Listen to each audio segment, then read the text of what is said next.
Salut à tous les astrologues, les astro-amateurs, les astrophiles en tout genre. On va à nouveau faire une interprétation de la nouvelle lune.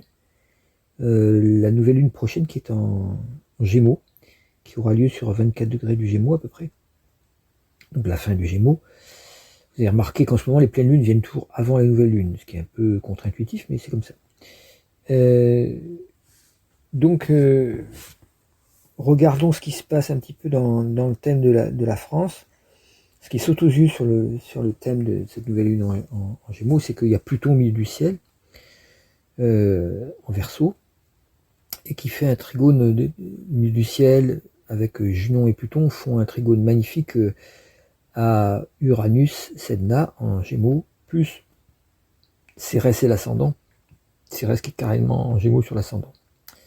Et puis tout ça forme des sextiles et des trigones assez beaux également. Par exemple avec Vénus début Lion, ok, et puis de l'autre côté avec la conjonction Neptune, Bacchus, Saturne qui est en début Bélier.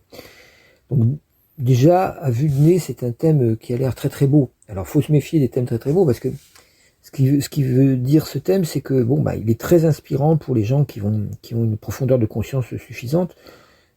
Pour les autres ça peut les amener à prendre des décisions, surtout pour nos gouvernants qui sont en ce moment, dans la plupart des pays du monde, les gouvernants sont tous des attardés mentaux vraiment achevés, quoi.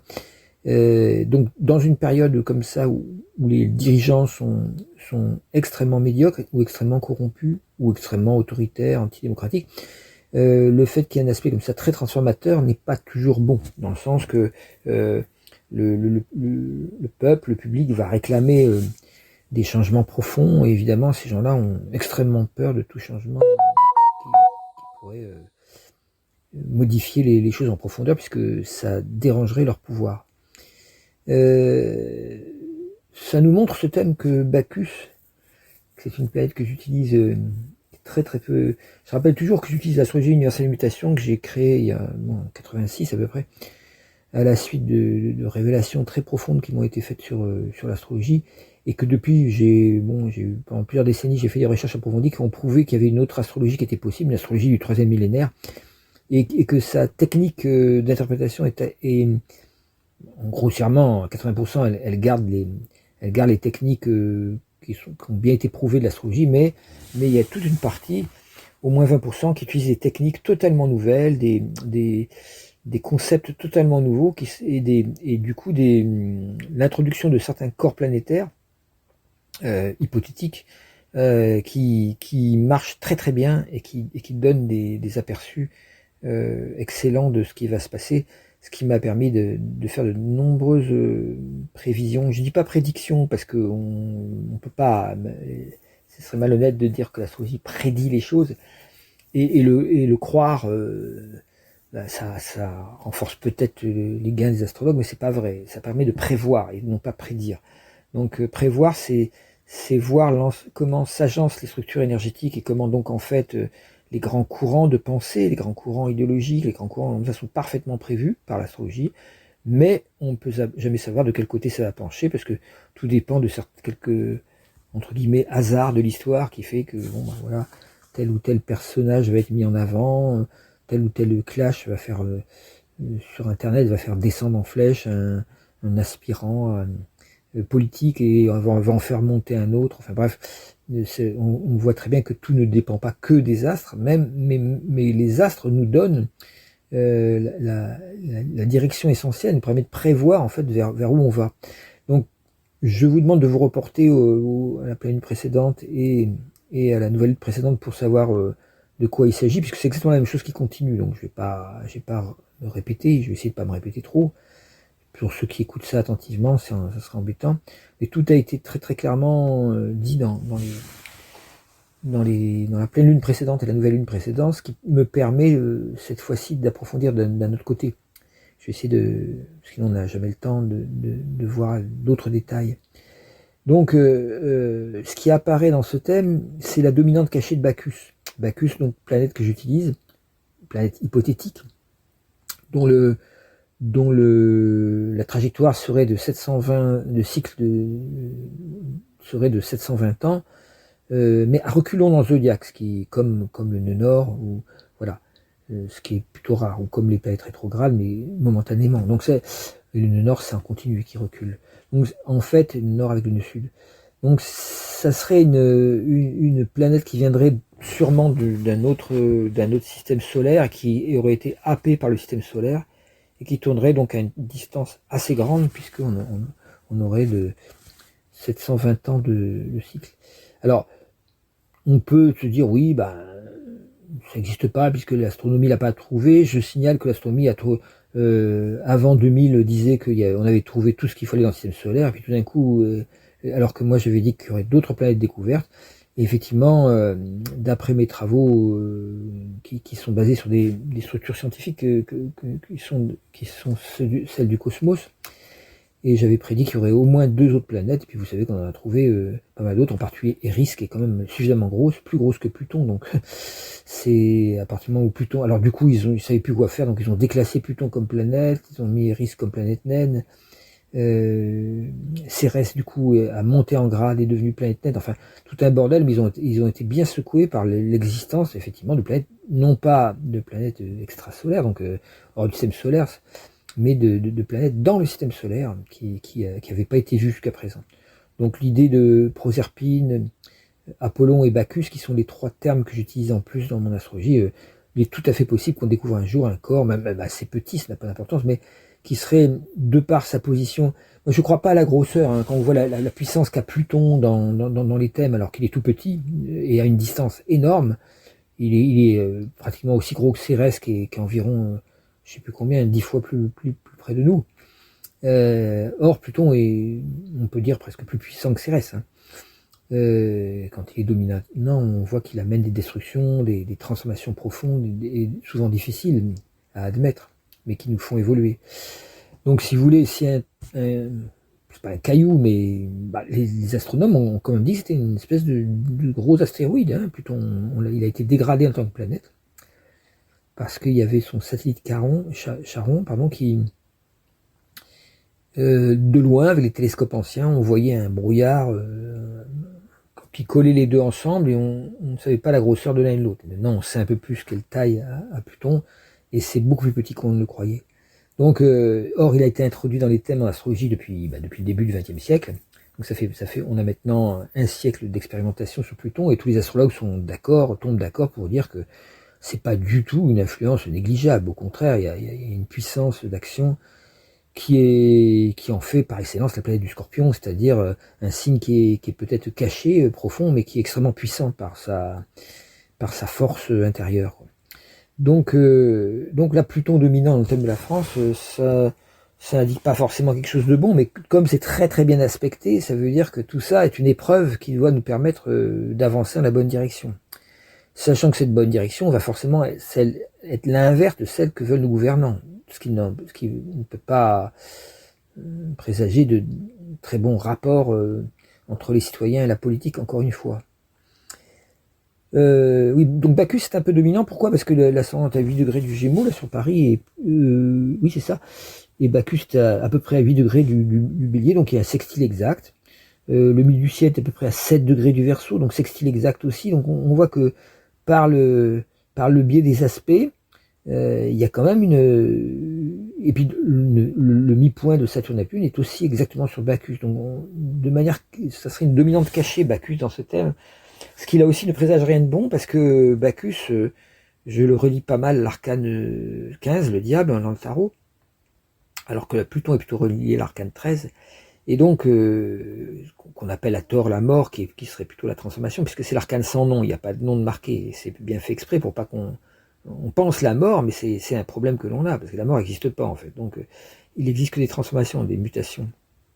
Donc le processus de ce lien de Pluton très puissant, relié à cette conjonction Neptune-Bacchus-Saturne, avec Vesta au milieu qui intensifie encore. Vesta, c'est une espèce de petit Pluton miniature, donc ça.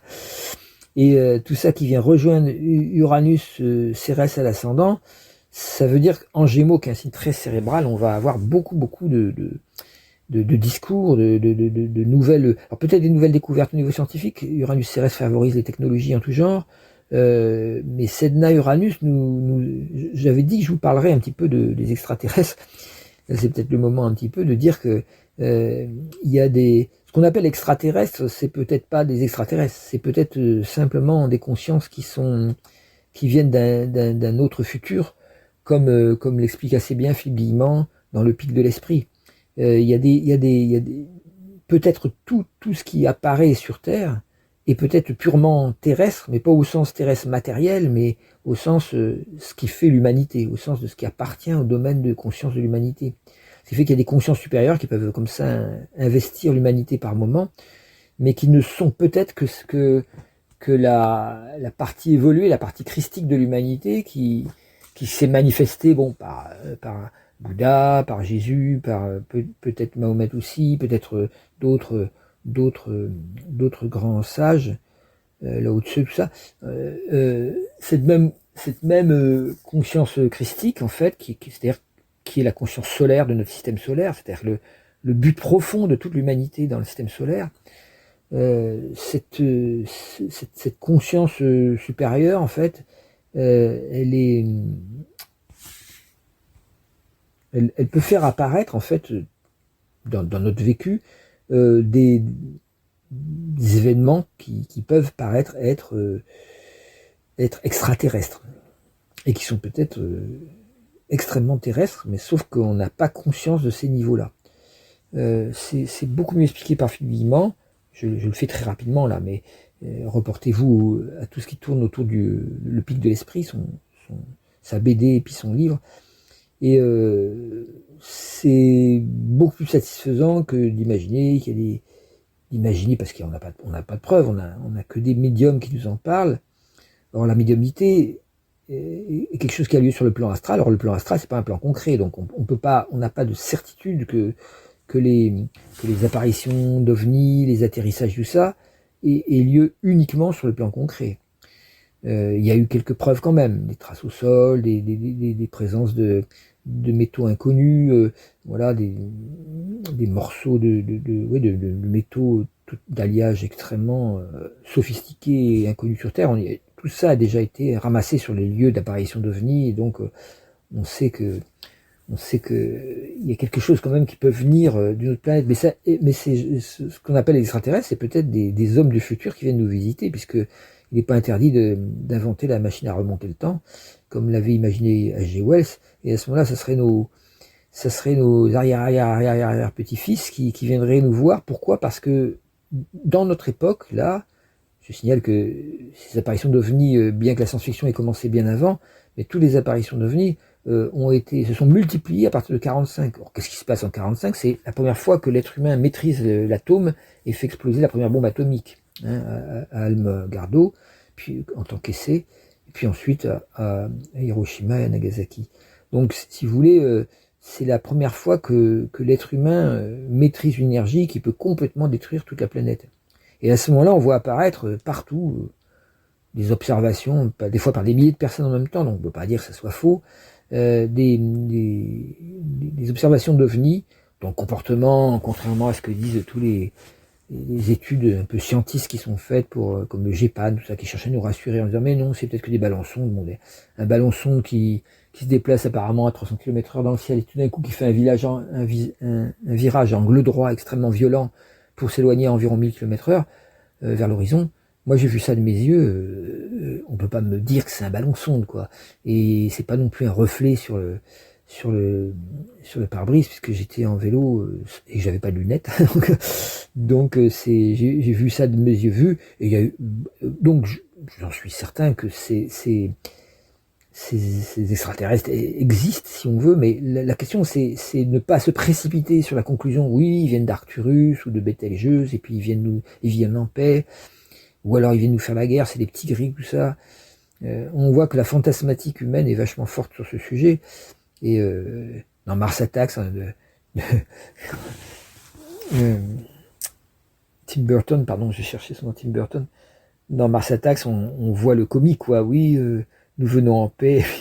Et puis après, ils essaient de bousiller tout le monde. Enfin bref, c'est vraiment très drôle, mais ça montre Alien, tout ça. Enfin, la guerre des mondes, tout ça, tous ces films et ces livres aussi nous inquiètent beaucoup sur la présence de forces extrêmement sophistiquées, donc qui seraient supérieures en capacité technologique, en capacité peut-être même de conscience que nous, et qui seraient en même temps mauvais. Ce qui est un peu contradictoire, parce que si on étudie la spiritualité, on voit que la faculté de conscience augmente en même temps que la faculté d'amour. Et que, alors je parle de faculté de conscience, je parle pas de faculté intellectuelle. Hein.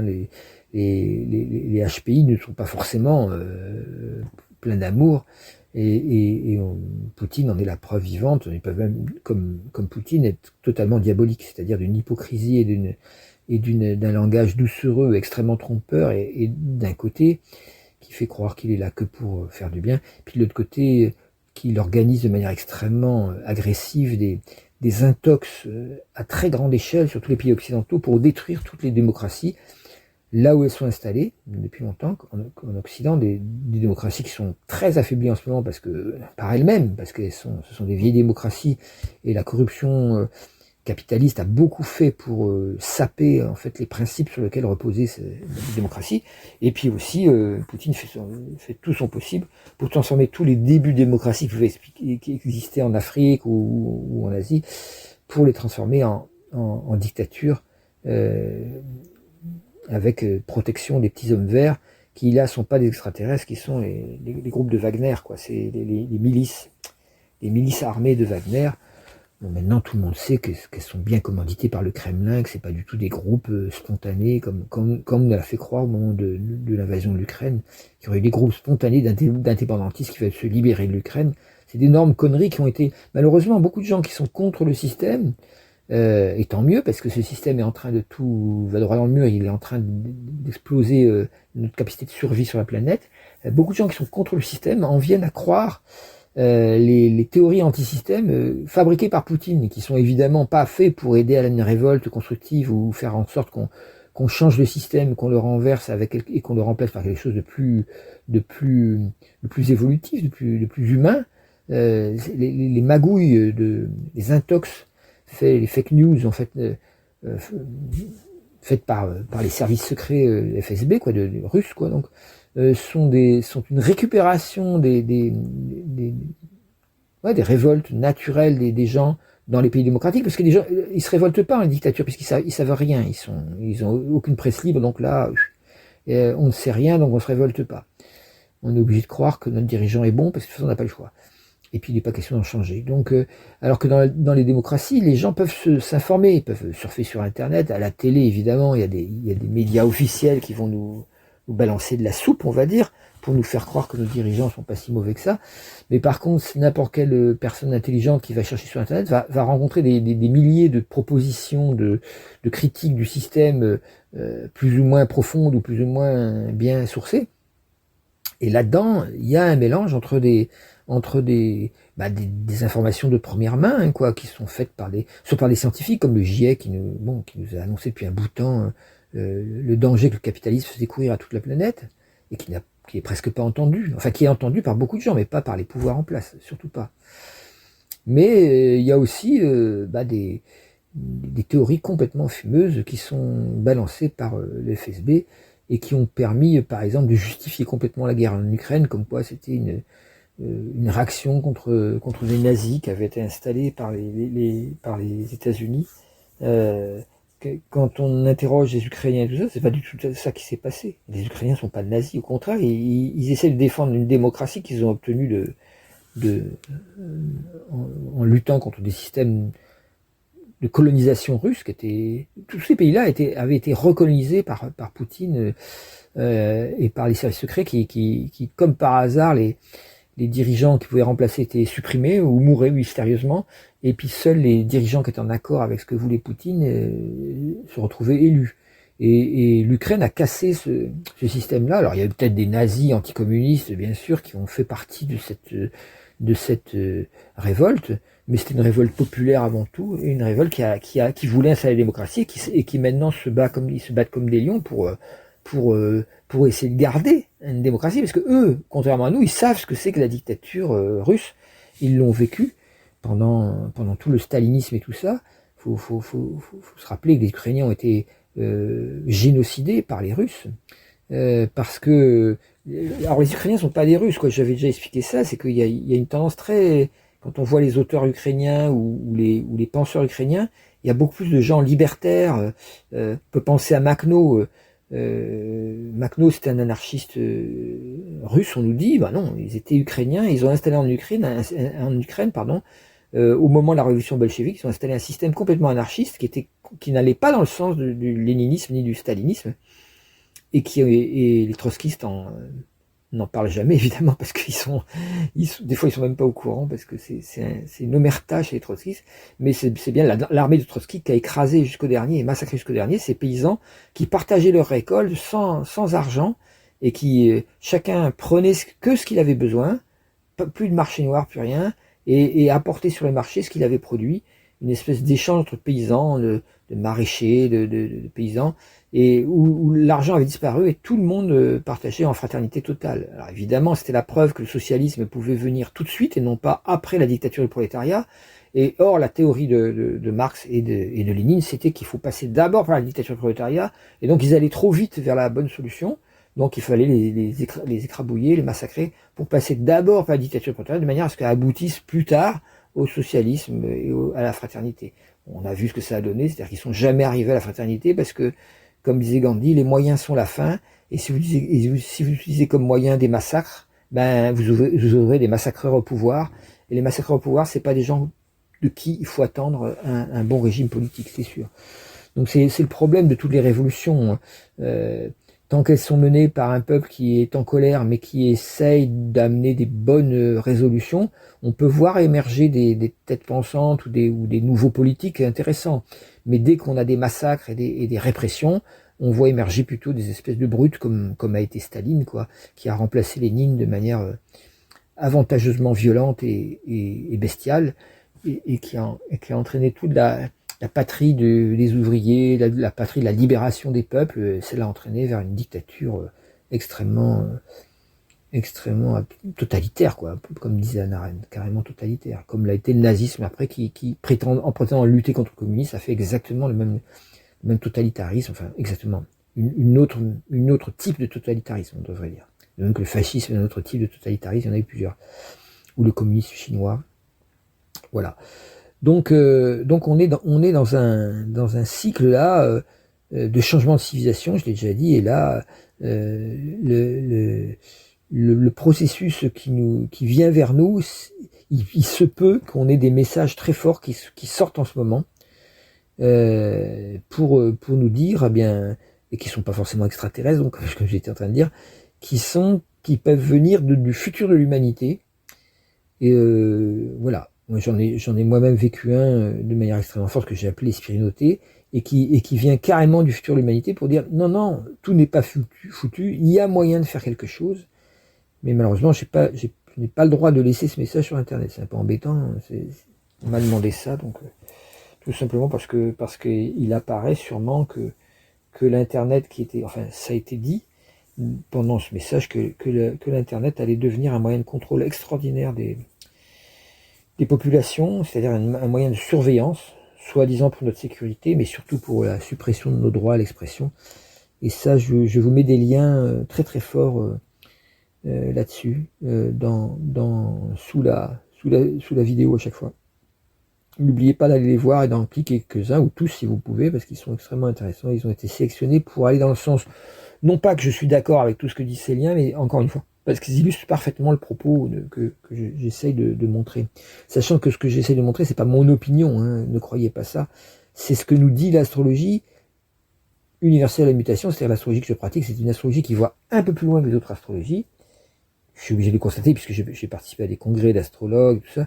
Et c'est vrai que la plupart des astrologues n'osent plus trop faire des prévisions parce que le monde est devenu trop complexe, alors qu'avec les techniques que j'utilise, on peut encore faire des prévisions qui sont extrêmement performantes, c'est-à-dire qui tombent juste dans 95% des cas. Je me suis trompé une seule fois sur Obama, je crois je pensais qu'il arriverait à changer un truc, puis il n'a pas réussi, parce que je connaissais mal les institutions américaines, et en fait il s'est trouvé bloqué par le Congrès. Mais je m'étais pas trompé, il avait bien l'intention de faire ça, et il s'est retrouvé bloqué par le Congrès pour faire un truc, je sais plus ce que c'était, très intéressant sur l'économie, qui allait créer un socialisme beaucoup plus puissant, un peu à la Roosevelt aux États-Unis, et donc retourner dans le bon sens, sortir du capitalisme outrancier, perverti, rapace des États-Unis, les ramener vers la voie d'un pays réellement démocratique, quoi. Mais ça a échoué complètement. Bon, et ça, j'ai pas prévu ça. Bon, c'est la seule erreur que j'ai fait en 30 ans de prévision. Et j'ai plutôt je me rappelle avoir loué une salle en urgence parce que je voyais un truc arriver, et je loue la salle. C'était en 2008 à Nantes, là, et je loue la salle en urgence, et j'ai dit bon bah voilà, je voulais vous prévenir, attention, il va y avoir une crise économique dans le mois qui vient, là, à partir de maintenant. C'était pour la nouvelle ligne aussi. Donc faites attention, cette crise peut avoir des répercussions très très fortes. Et bon, je raconte tout ça, et le lendemain, la crise de Wall Street a éclaté, et c'était la pire crise économique. Bon, aucun économiste évidemment, ni aucun politique ne l'avait prévu. Voilà. Donc j'ai plein d'exemples comme ça. Le printemps arabe aussi, complètement prévu, alors que c'était complètement inattendu, vu que c'était quand même des dictatures assez féroces, et on ne voyait pas comment un mouvement de contestation pouvait faire partir des dirigeants qui étaient tout puissants. Bah oui, ça a eu lieu grâce à l'époque à Facebook, et j'avais raconté que c'était une espèce de mai 68 arabe, et qui irait plus loin, qui irait jusqu'en Chine, c'est-à-dire toute une zone, et que bon voilà, et que selon les pays, ça réussirait ou pas. On voit maintenant que même la Tunisie, où ça avait très bien réussi, c'est revenu en arrière. Mais ça, on est dans une autre période maintenant. On n'est plus en 2011, on est 15 ans après. Saturne est maintenant à l'opposé de ce moment quand Saturne est en balance, les moments politiques sont forts. Saturne est en exaltation en balance. Maintenant que Saturne est en bélier, il est en chute en bélier. Et c'est, évidemment, on va revenir la trogne des chefs militaires, des dictateurs, voilà, de tous les autocrates, qui adorent faire la guerre, vendre des armes, ça, et ce dans tous les pays que j'ai cités dans mon schéma que vous connaissez des 4 cavaliers d'Apocalypse, où en fait ces pays avaient été cités il y a 12 ans de ça, et c'est bien exactement les mêmes en ce moment qui sont en train de procéder à un changement dans le monde entier qui est assez dommageable, qu'on peut appeler justement Apocalypse, dans le sens que ça révèle ce qui est caché dans les profondeurs de l'âme humaine. Donc Neptune n'est pas très à l'aise non plus en bélier, il faut dire, mais Saturne en bélier, c'est violent, quoi. Il y a une espèce d'autoritarisme naturel. On veut régler les problèmes de manière simple, rapide, expéditive, voilà, à la militaire, quoi, j'ai envie de dire. Donc voilà, cet aspect. Alors Uranus en Gémeaux, Sedna nous indique attention, des messages peuvent venir, soi-disant extraterrestres, soi-disant médiumniques, soi-disant. Ne croyez pas les médiums, comprenez qu'ils sont en contact avec une partie de l'astral, et ne jouez pas non plus à dire que c'est complètement idiot, qu'ils imaginent tout. Il y a bien une zone qui s'appelle l'astral, et où sont contenues des informations extrêmement précieuses. Mais souvent les médiums se trompent eux-mêmes en croyant que ce qu'ils voient est vrai. Je rappelle qu'au début du XXe siècle, les médiums voyaient des martiens ou des vénusiens, parce qu'on était au début de bien observer avec des meilleures lunettes les planètes qui entouraient la Terre, les plus proches, donc Vénus et Mars. Et voilà, il y a plein de théories comme ça. Il existe un plan vénusien, mais c'est pas sur la planète Vénus. C'est un plan dont je vous ai déjà parlé, avec les niveaux de conscience qu'on peut trouver dans la spirale dynamique, c'est les mêmes. Qui sont c'est des niveaux de conscience, et il y a un niveau de conscience vénusien alors certains appellent ça la 5e dimension, voilà. Moi j'aime pas tous ces termes-là, c'est le niveau vénusien, quoi, et c'est pas des gens qui habitent sur Vénus, qui est totalement inhabitable, quoi. L'analogie qui est faite entre des planètes et des taux vibratoires, c'est qu'une analogie, en fait. C'est parce qu'il y a un cycle exact de la planète qui crée des résonances, on va dire, numériques, numérologiques, on pourrait dire, ces résonances qui sont tout le temps les mêmes, puisque le cycle d'une planète est immuable, hein. Il est là depuis, on va dire, depuis la nuit des temps, pour pas préciser. C'est ce qu'on dit toujours quand on n'a pas les chiffres. Bon, bref, on a ces cycles qui sont précis, et qui ont organisé, de par l'étage où chaque planète se situe, ils ont organisé une espèce d'organisation du temps et de l'évolution qu'on peut parfaitement retrouver dans une vie humaine. Moi, à chaque fois, je je dis aux gens, bon bah voilà, qu'est-ce qui t'arrive à 15 ans, qu'est-ce qui t'arrive à 29 ans, tout ça, qu'est-ce qui arrive... Les gens, tiens, comment ça se fait que tu tombes sur les moments où a changé ma vie? Bah parce que c'est des cycles qui sont préexistants, j'ai même pas besoin d'avoir le thème pour savoir qu'il s'est passé des choses voilà, à 19 ans, prise de conscience, à 24 ans, ouverture au social, à 29 ans, structuration responsable, à 42 ans, crise, entre 40 et 44 ans, crise de milieu de vie, avec des fois des divorces. C'est partout, quoi. 15 ans, premier malaise par rapport aux parents, enfin bref. Il y a des tonnes de chiffres comme ça qui sont extrêmement parlants, parce qu'ils font parler la structure astrologique elle-même. Et cette structure est installée depuis la nuit des temps, comme je disais tout à l'heure. Et donc on structurait en fait la vie cellulaire, la vie nerveuse, la vie psychique également, et la vie intellectuelle, et donc la vie culturelle ou sociologique des civilisations aussi. Donc il n'y a pas besoin de croire que ce sont les astres qui nous obligeraient à pencher dans telle ou telle direction. Ils influent, mais ils ne déterminent pas. C'est notre conscience humaine qui est en résonance avec ces longueurs d'onde que sont les astres. Donc là, cette longueur d'onde d'Uranus-Sedna, elle dit attention, un autre monde est possible. C'est ce que disaient les altermondialistes. Et là, il peut y avoir un retour de l'altermondialisme très fort, une révolte des gens qui se disent mais attends, on est en train d'espérer quelque chose de nos dirigeants, mais il n'y a rien qui va venir par eux, c'est évident. Au contraire, ils sont en train de favoriser l'enrichissement de quelques-uns, qui eux sont en train de se préparer des paradis perdus là, en Nouvelle-Zélande ou sur des îles particulières où ils sont en train d'installer des espèces de blocos pour résister à une éventuelle guerre atomique, tout ça, avec tout ce qu'il faut comme nourriture, comme ça. Eux, ils s'en foutent en fait du changement climatique, tout ça. Ils sont en train de se mettre à l'abri à l'avance parce qu'ils savent que la conséquence de leurs actes, parce que c'est surtout eux qui détruisent le monde, c'est pas les braves gens parce qu'ils ont laissé couler la douche trop longtemps qui organisent les pénuries. C'est les ultra riches, je l'ai déjà expliqué, on va pas revenir là-dessus, qui sont vraiment des espèces de vampires qui rendent la planète exsangue, quoi. Et donc les vrais ennemis sont là. Notre ennemi, comme disait Hollande, c'est la finance. Et il a bien prouvé après, en se mettant complètement au service de la finance. Donc est-ce qu'on peut compter sur des politiques? On voit bien que non, puisque quand ils font pas ce qu'ils disent. Mais ceci dit, il y a un mouvement général, comme Uranus est sextile à Neptune, Neptune est sextile à Pluton, Jupiter arrive vers le 14 juillet prochain, il sera en Lion, il sera à peu près opposé à Pluton. On va avoir une espèce de reproduction des aspects extrêmement puissants qu'il y avait pour la Révolution française. Donc il est possible qu'on soit à nouveau dans une capacité, on va dire, à vouloir changer. Alors, ça sera plus une révolte sanguinaire parce qu'il y a une capacité de répression des forces de police qui est extrêmement grande, mais il se peut qu'il y ait des mouvements extrêmement de fond qui apparaissent au fur et à mesure que les gens qui sont du côté de l'extrême droite se réveilleront de leur bêtise crasse et se rendront compte qu'ils sont en train d'essayer de vouloir mettre au pouvoir des gens qui, dès le départ, veulent les tromper. C'est pas qu'ils vont les tromper sans le faire exprès, parce qu'ils vont être coincés par le système économique, par le fait que les caisses sont vides, ou je sais pas ça.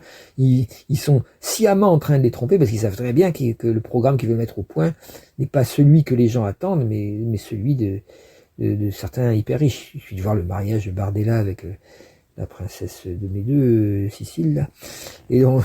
Et puis tous ces rendez-vous secrets entre Marine Le Pen et puis le MEDEF, enfin tous les grands patrons, on voit très bien ils vont, et t'as des braves gens du Nord, là, qui sont des ouvriers qui ont été floués, qui ont été trompés par la fausse gauche, quoi, et qui sont prêts à se jeter dans leurs bras en espérant que quelque chose vienne par là. C'est tombé de Caribe dans Scylla, comme on dit. Donc voilà, c'est très important. On peut se demander comment ça peut évoluer. Bah oui, parce que ça fait beaucoup de Gémeaux. Et quand dit beaucoup de Gémeaux, dit beaucoup de discours. Le Gémeaux, son avantage, c'est qu'il y a beaucoup d'habileté mentale, mais son défaut, c'est qu'il y a beaucoup de superficialité, il y a beaucoup de dispersion, il y a beaucoup d'énervement, même de stress mental, où en fait, et on sait que quand on commence à stresser mentalement, on a tort, on se trompe. On n'a pas raison. Pourquoi? Parce qu'en fait, le stress engendre une espèce de pic de discours, même de soi-même à soi-même d'ailleurs. On va avoir des stress intérieurs qui vont nous faire penser même des choses fausses parce qu'on va trop vite ou on est trop pressé. Et à ce moment-là, on se trompe. Après, ça fait des grands flous, quoi, puisqu'il y a Neptune qui balance ses énergies aussi. et puis on est un peu paumé en disant, oh là là, je sais plus dans quelle direction aller, parce que j'ai eu telle idée, puis ensuite telle autre idée, puis ensuite telle autre idée, et ça se disperse, et on ne sait plus où on va, et ça c'est un vrai problème. D'autant plus que Cérès en Gémeaux, alors ça aussi, l'astrologie universelle de la mutation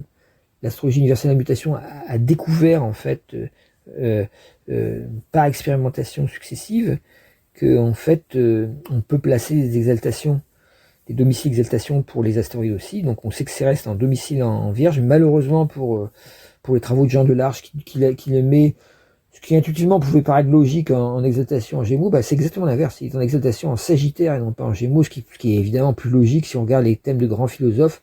Ils ont souvent Cérès en Sagittaire. Par contre, les gens qui ont Cérès en Gémeaux pêchent par capacité d'organisation. Ils sont, puisque Cérès c'est la capacité d'organisation, c'est la capacité de penser de manière juste, discernante. Et ben les gens qui ont Cérès en Gémeaux, c'est pas des penseurs, hein, c'est des gens qui justement sont un peu dispersés. C'est un peu le dernier qui a parlé qui a raison, quoi. Et donc c'est embêtant. Alors ils peuvent rêver, comme c'est un signe mental, d'être eux-mêmes des gens qui ont un mental fort, quoi. Mais c'est pas vrai.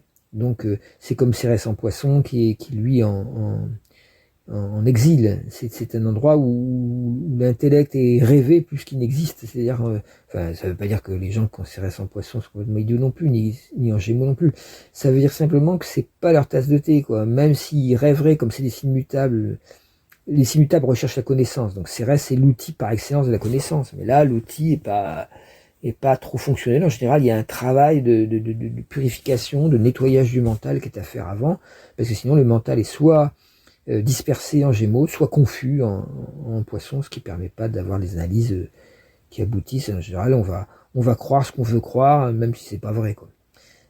Un bon Cérès donne un sens de la vérité assez fort, quoi. Un mauvais Cérès donne un ouais, voilà, c'est le dernier qui a parlé, qui a raison. C'est pas la vérité, c'est pas tellement important après tout, voilà. Ou alors j'ai raison, même si j'ai pas de preuves, même si la réalité me prouve l'inverse, moi j'ai quand même raison parce que j'ai envie d'avoir raison. Voilà. On confond comme ça ses propres croyances avec des certitudes. Évidemment, c'est pas bon pour l'évolution.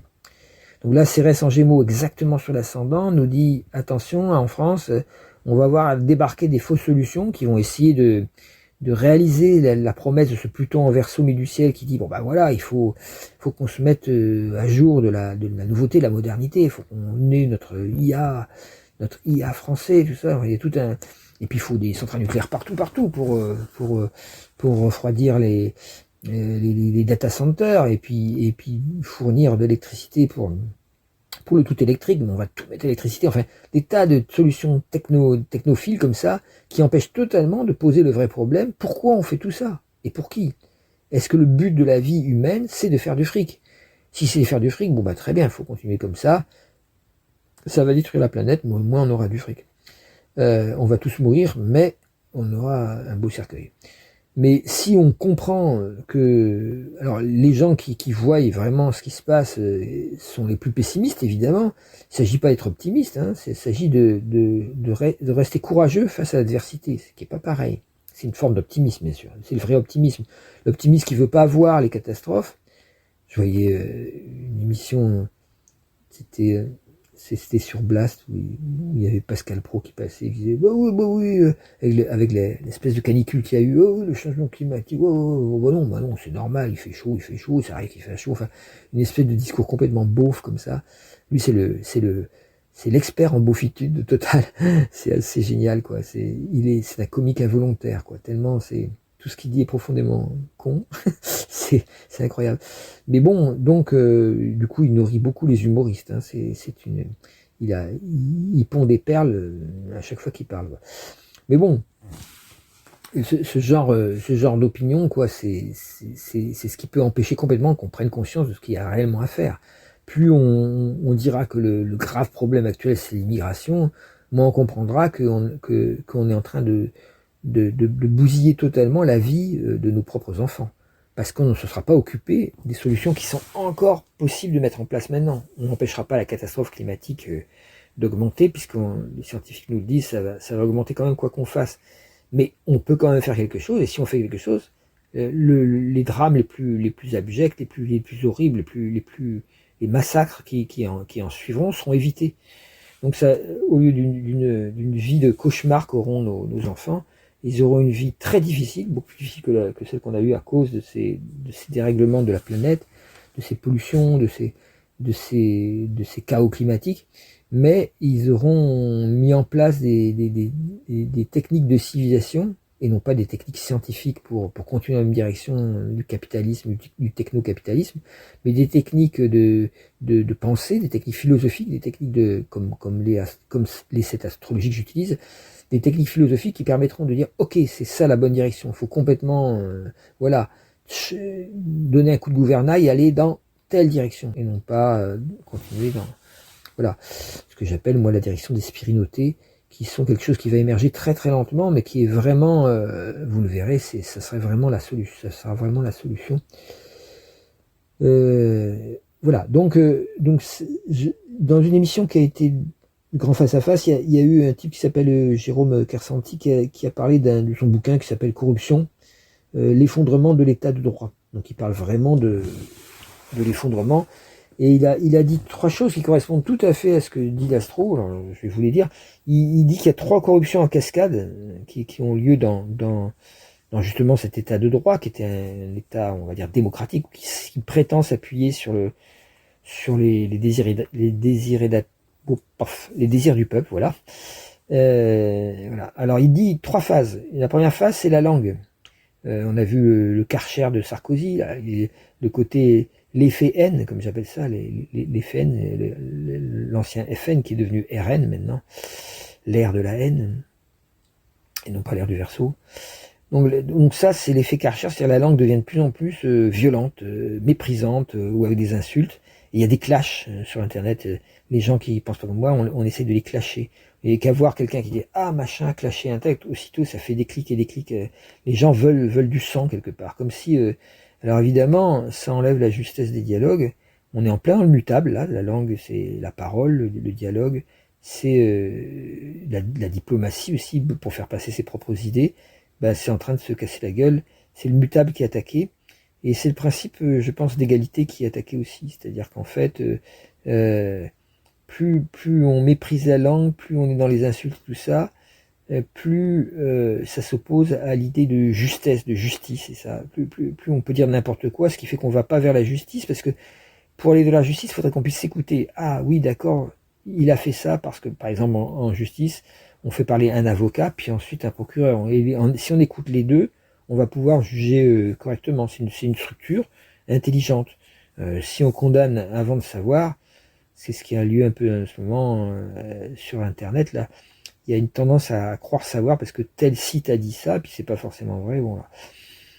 Alors évidemment, ça crée la deuxième phase, c'est la probité qui est attaquée, une corruption de la probité, c'est-à-dire de l'honnêteté, quoi.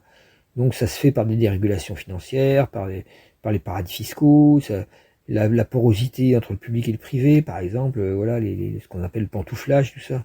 Il y a eu un journaliste qui a osé poser une bonne question comme ça à Macron en parlant de Castaner, qui est en train de pantoufler lui aussi, et de s'enrichir en se servant de ce qu'il a appris en étant ministre et tout ça.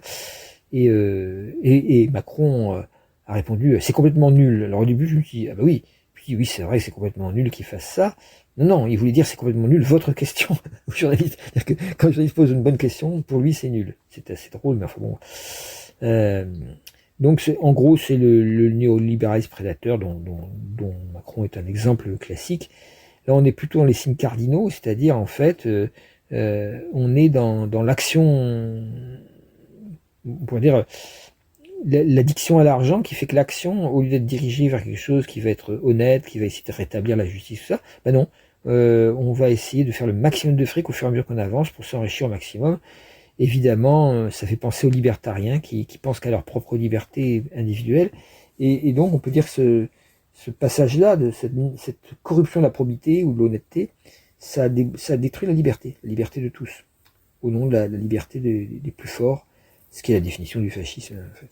Alors évidemment, la fascisme, c'est la troisième phase, hein, c'est-à-dire que dans les signes fixes, c'est quand on va s'installer des politiques, ce que j'appelle des politiciens, des politiciens complètement corrompus, complètement menteurs, complètement, bon, bah, vous avez le trumpisme, vous avez vous avez le poutinisme, vous avez voilà tout ça, sachant que Trump a été installé par les services secrets russes au début, pas la deuxième fois où c'était plutôt des, euh, des groupes plutôt américains qui ont agi, mais la première fois, donc des néo-réacs en particulier, mais la première fois, c'est bien grâce à l'aide des hackers russes que Trump, qui avait été sélectionné par Poutine, a pu arriver.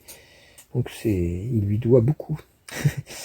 Donc ça fait que les fascismes augmentent, les fameux libertariens comme Milei en Argentine, tout ça, et ils promettent des trucs complètement mensongers, ils s'en foutent du moment que eux ils ont le pouvoir politique.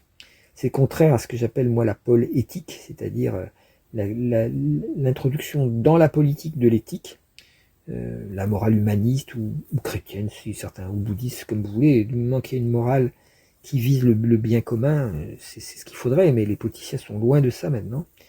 Ce qui fait que la confiance des citoyens baisse à fond la caisse, elle s'écroule complètement. Les citoyens sont de plus en plus en colère, ce qui est le risque qu'ils alimentent le fascisme justement ou le populisme.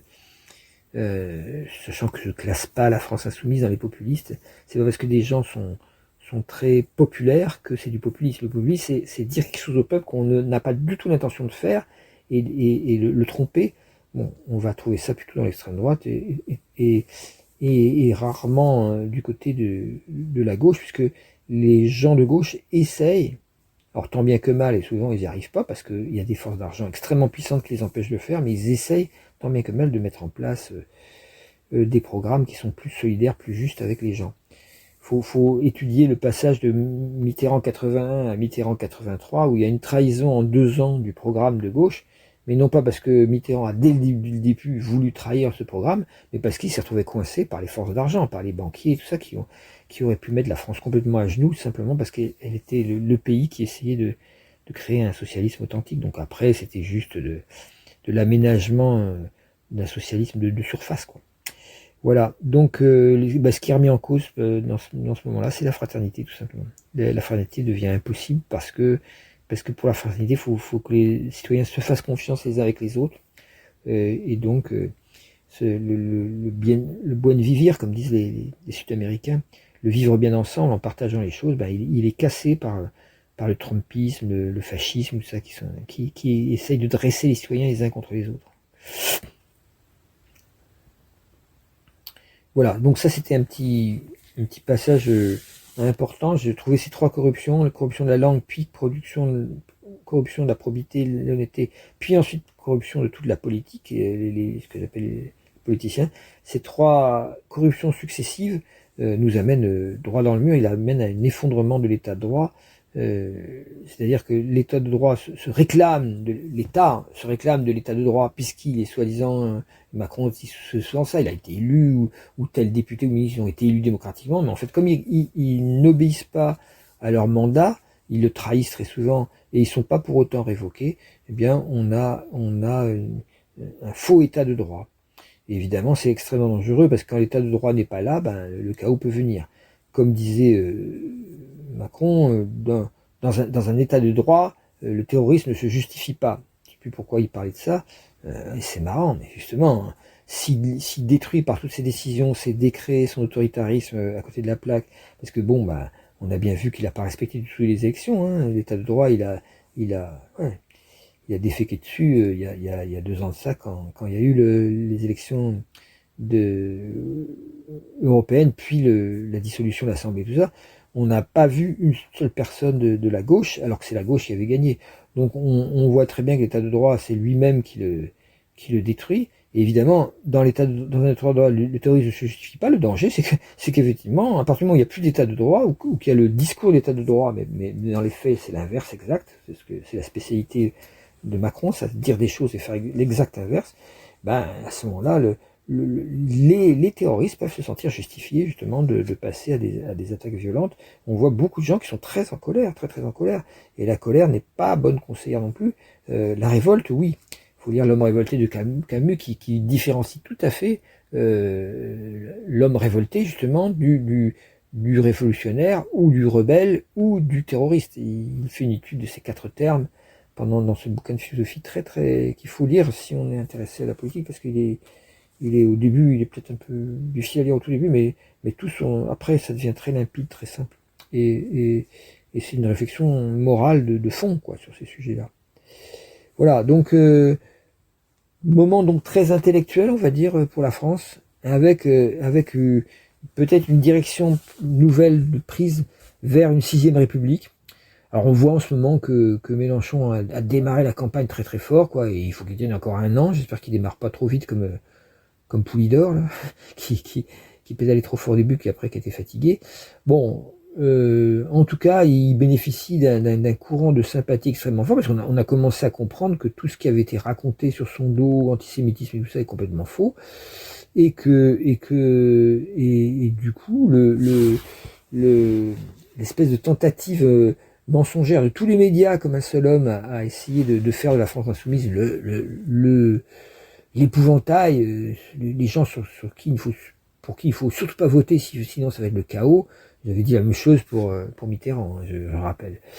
Et les 14 années de Mitterrand sont celles où les Français ont le mieux vécu et sont le mieux senti, et où l'économie n'a pas souffert du tout. Donc tout ça, c'est des racontards. En général, quand la gauche revient au pouvoir, alors souvent ils viennent que quand vraiment ça va très très mal, ce qui fait qu'ils écopent de caisses très souvent vides, où les gens sont partis avec la caisse aux îles Caïmans ou dans les paradis fiscaux. Ça, c'est la spécialité de la droite. Mais en général, quand on redonne du pouvoir d'achat aux gens et qu'on leur permet de vivre dignement de leur travail, et qu'on leur permet d'être formés, de retrouver des boulots, tout ça, ce qui se passe souvent, c'est qu'il y a une confiance qui revient dans le peuple, et l'économie marche mieux, puisqu'il faut bien, s'il y a des produits qui soient achetés.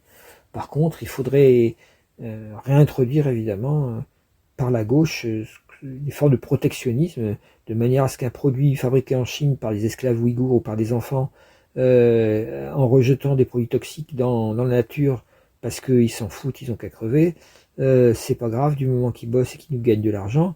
Donc cette espèce de capitalisme complètement, alors là, caricatural, puisqu'il est mélangé à un pseudo-communisme qui est un matiné de fascisme, bon, c'est la Chine, et ben cette espèce voilà, de rouleau compresseur mondial, il ne tient que par ses injustices, donc en étant antisocial et anti-écologique.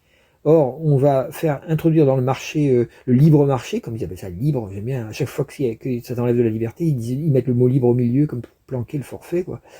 Et donc, ils arrivent avec des produits qui sont mis en compétition, que le meilleur gagne, avec des produits qui, eux, sont faits par des ouvriers qui sont dignement payés, sont au moins au SMIC, horaire, qui sont où des normes écologiques ont été posées de manière à ce que ça tue pas les gens avec des déjections de produits chimiques dans les rivières ou dans l'atmosphère. Donc le programme européen humaniste, quoi, qui était prévu dans l'Europe de départ, qui s'est transformé en une Europe capitaliste, néolibérale, mais c'était pas ça le programme au départ. Ce qui a été refusé en 2005 par les Français, qu'on leur a quand même resservi de force en 2009, 2008 et 2009. Donc c'est au traité de Lisbonne, qui n'avait pas été demandé par les Français. Donc en fait, ce programme néolibéral inscrit dans le marbre, c'était ce que ne voulaient surtout pas les peuples. Ils voulaient une Europe humaniste et économiquement sociodémocrate plutôt, et on est parti complètement au sens inverse sous la pression des Américains. Très bonne idée, puisque maintenant les Américains, ils nous lâchent complètement, ils s'en foutent complètement qu'on ait été des gentils toutous obéissants, et qu'on ait respecté les lois du marché, qui sont des lois iniques, qu'il faut absolument supprimer. La loi du marché, c'est que si vous mettez en concurrence un produit, c'est ce que fait tout le monde dans les supermarchés. Quand vous entrez dans les supermarchés, vous dites ah ouais, tiens, je vais acheter je sais pas quoi, une petite technologie quelconque, quoi, voilà, pour écouter ma musique par exemple. Voilà, toc, en dehors de l'iPhone. Enfin bon, je dis n'importe quoi parce que je fais plus dans les supermarchés. Enfin, un nouveau truc existerait, quoi, pour écouter la musique. Bon bah, tac, vous voyez les deux produits équivalents, même watt, même puissance, même qualité de son et tout ça. Made in China, il est presque 2 à 3 fois moins cher que celui qui est fait en Allemagne en général. C'est les Allemands qui sont spécialistes de ce genre d'industrie, en Allemagne ou en Hollande, ou même parfois en France.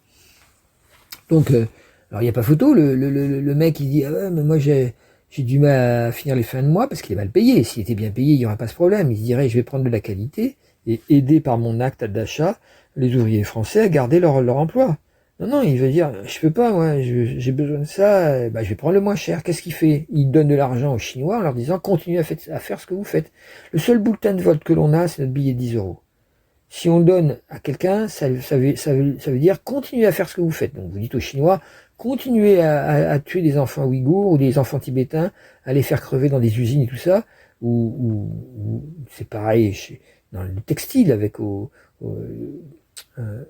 le Bangladesh, quoi, où en fait, certaines maisons de couture, alors les nanas vont là, oh hein, c'est joli ce petit haut, oh c'est quoi, quel prix? Oh il est pas cher, bah je le prends. Tac, à nouveau, tac, la nana elle est en train de dire continuer à exploiter les femmes complètement sous-payées, affamées dans les usines au Bangladesh.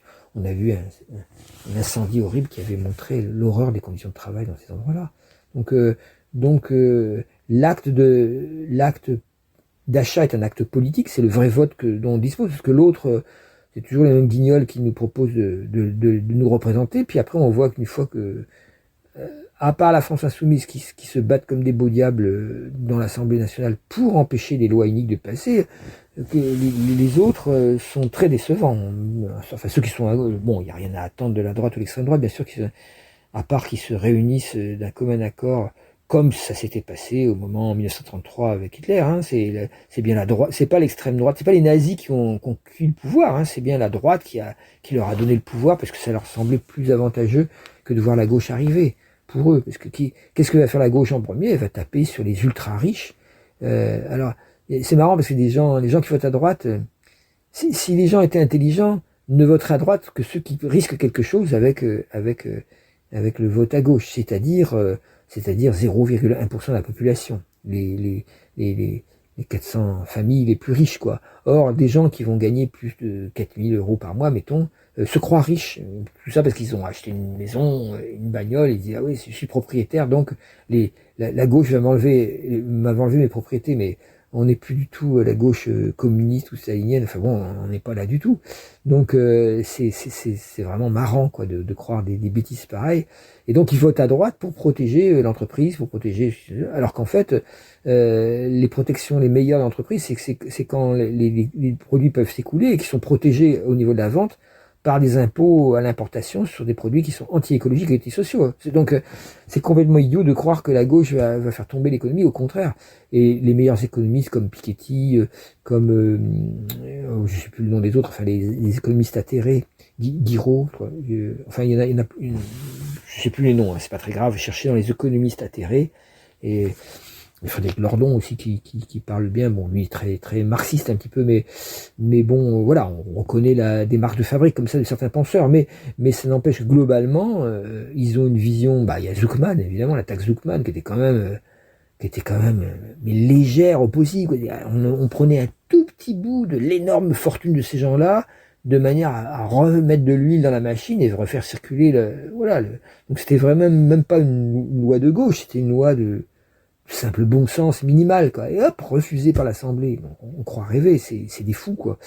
Donc on a vraiment une dégringolade très très forte de tout ça. Je vous ai mis quelques liens. On peut parler d'Edgar Morin qui est mort à 104 ans récemment. Alors lui et Marjane Satrapi qui est morte à 56 ans peu après. Donc là on a deux grands militanteux de l'humanisme en politique, de la révolte au sens de camusien justement, qui sont vraiment révoltés à chaque fois, Edgar Morin qui s'est dressé pour la Palestine il y a au moins 15 ans de ça, 20 ans de ça, qui a dit, alors qu'il est juif d'origine, il a dit non, ça c'est ce que fait le gouvernement israélien, c'est pas du tout ce qui était prévu par l'ONU, c'est anti-humaniste, c'est plus du sionisme doux, c'est en train de devenir un fascisme sous prétexte de sionisme, un national-sionisme, quoi. C'est comme Netanyahou, c'est l'exemple du nazisme, quoi, national-socialisme, national-sionisme maintenant. Et donc les apparences ont complètement été renversées, quoi. Les anciens persécutés sont devenus persécuteurs. C'est assez terrible. Et il a été le premier à le dire, mais très très simple, en étant juif lui-même d'origine. et donc en n'ayant pas peur de ne pas se classer dans des histoires de peuples, de défense ethnique, de camps nationaux, voilà, il faut défendre son pays. Non, non, il s'est dit non, on défend l'humain en premier, et l'humain, qu'il soit palestinien, israélien, iranien, ça reste l'humain. Donc on essaye d'éviter les massacres, et tous ceux qui fomentent des massacres, ben ils sont pas, ils font pas partie des gens qui sont intéressants à suivre, c'est sûr, et pourtant on les suit en ce moment. Donc voilà, il y aura quelque chose sur les Garmois, il y aura le vieux Roger Waters, là, qui est des Pink Floyd, qui a fait une très belle chanson sur la Nakba, que je vous mets aussi. Hakim Omiri, qui nous fait tout le temps marrer. Alors lui, il est génial, parce que vraiment, il arrive à trouver à chaque fois quelque chose de drôle, de même que la dernière, je vous ai mis la dernière avec une jeune journaliste maghrébine qui est vraiment très courageuse. Ça, c'est pour vous donner des exemples de gens qui font vraiment des choses formidables. Et puis aussi des mapouches, quoi. Il y a je sais plus comment il s'appelle. J'ai pas Milai.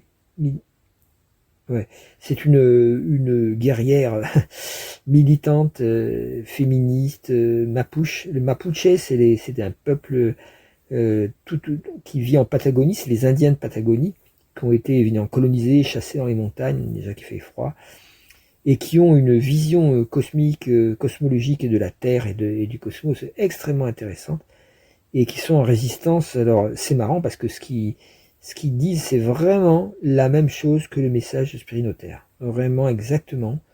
Donc les spirinotés ne dépendent pas que du message que je donne, mais ils dépendent aussi de peuples qui appliquent ce principe-là depuis assez longtemps.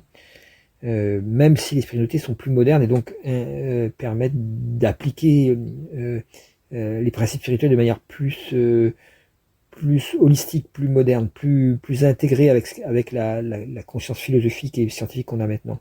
Donc, mais néanmoins, dans leur tradition, les grands principes sont vivants, sont là, alors qu'ils sont plus du tout vivants chez nous. Les gens veulent créer des éco-villages et ils se rendent pas compte que en se mettant ensemble avec un bel espoir, ça donne pas un éco-village fonctionnel. C'est pas parce qu'on voit un idéal d'une humanité qui se porterait bien et qui partagerait les choses, qui serait fraternelle et tout ça. L'idéal suffit pas. C'est des rêves. Pour qu'un idéal fonctionne, il faut qu'il y ait des engagements responsables des personnes sur des principes. Or, les gens veulent plus s'engager sur rien. Ils veulent être libres contre l'autre. Si tu veux être libre contre l'autre, tu vas te mettre dans un éco-village, une communauté, tu vas être le facteur même de destruction de la communauté parce que tu vas pas comprendre quand il faut aller contre ton propre intérêt pour le bien de tous. Bah, du coup, ça s'écroule très rapidement, ça se disloque en plein de parties d'intérêts différents qui finissent pas se regarder en chien de faïence et puis à s'accuser de toutes sortes. Et c'est pour ça que tous les éco-villages meurent, en France surtout, où l'esprit mental de critique de l'autre, de jugement de l'autre est extrêmement puissant. Ça veut pas dire qu'il faut dire il faut pas juger. Comme disait Byron Katie, de toute façon, vous pouvez dire qu'il faut pas juger. De toute façon, on juge tous. Donc, mais par contre, il faut devenir conscient de ses jugements. Ça sort tout seul le jugement. Hein. Pouf, ça jaillit. Et puis on dit tiens, là de quel droit je dis ça comment ça se fait que je me suis positionné comme ça. Puis après, on essaye de rectifier les jugements.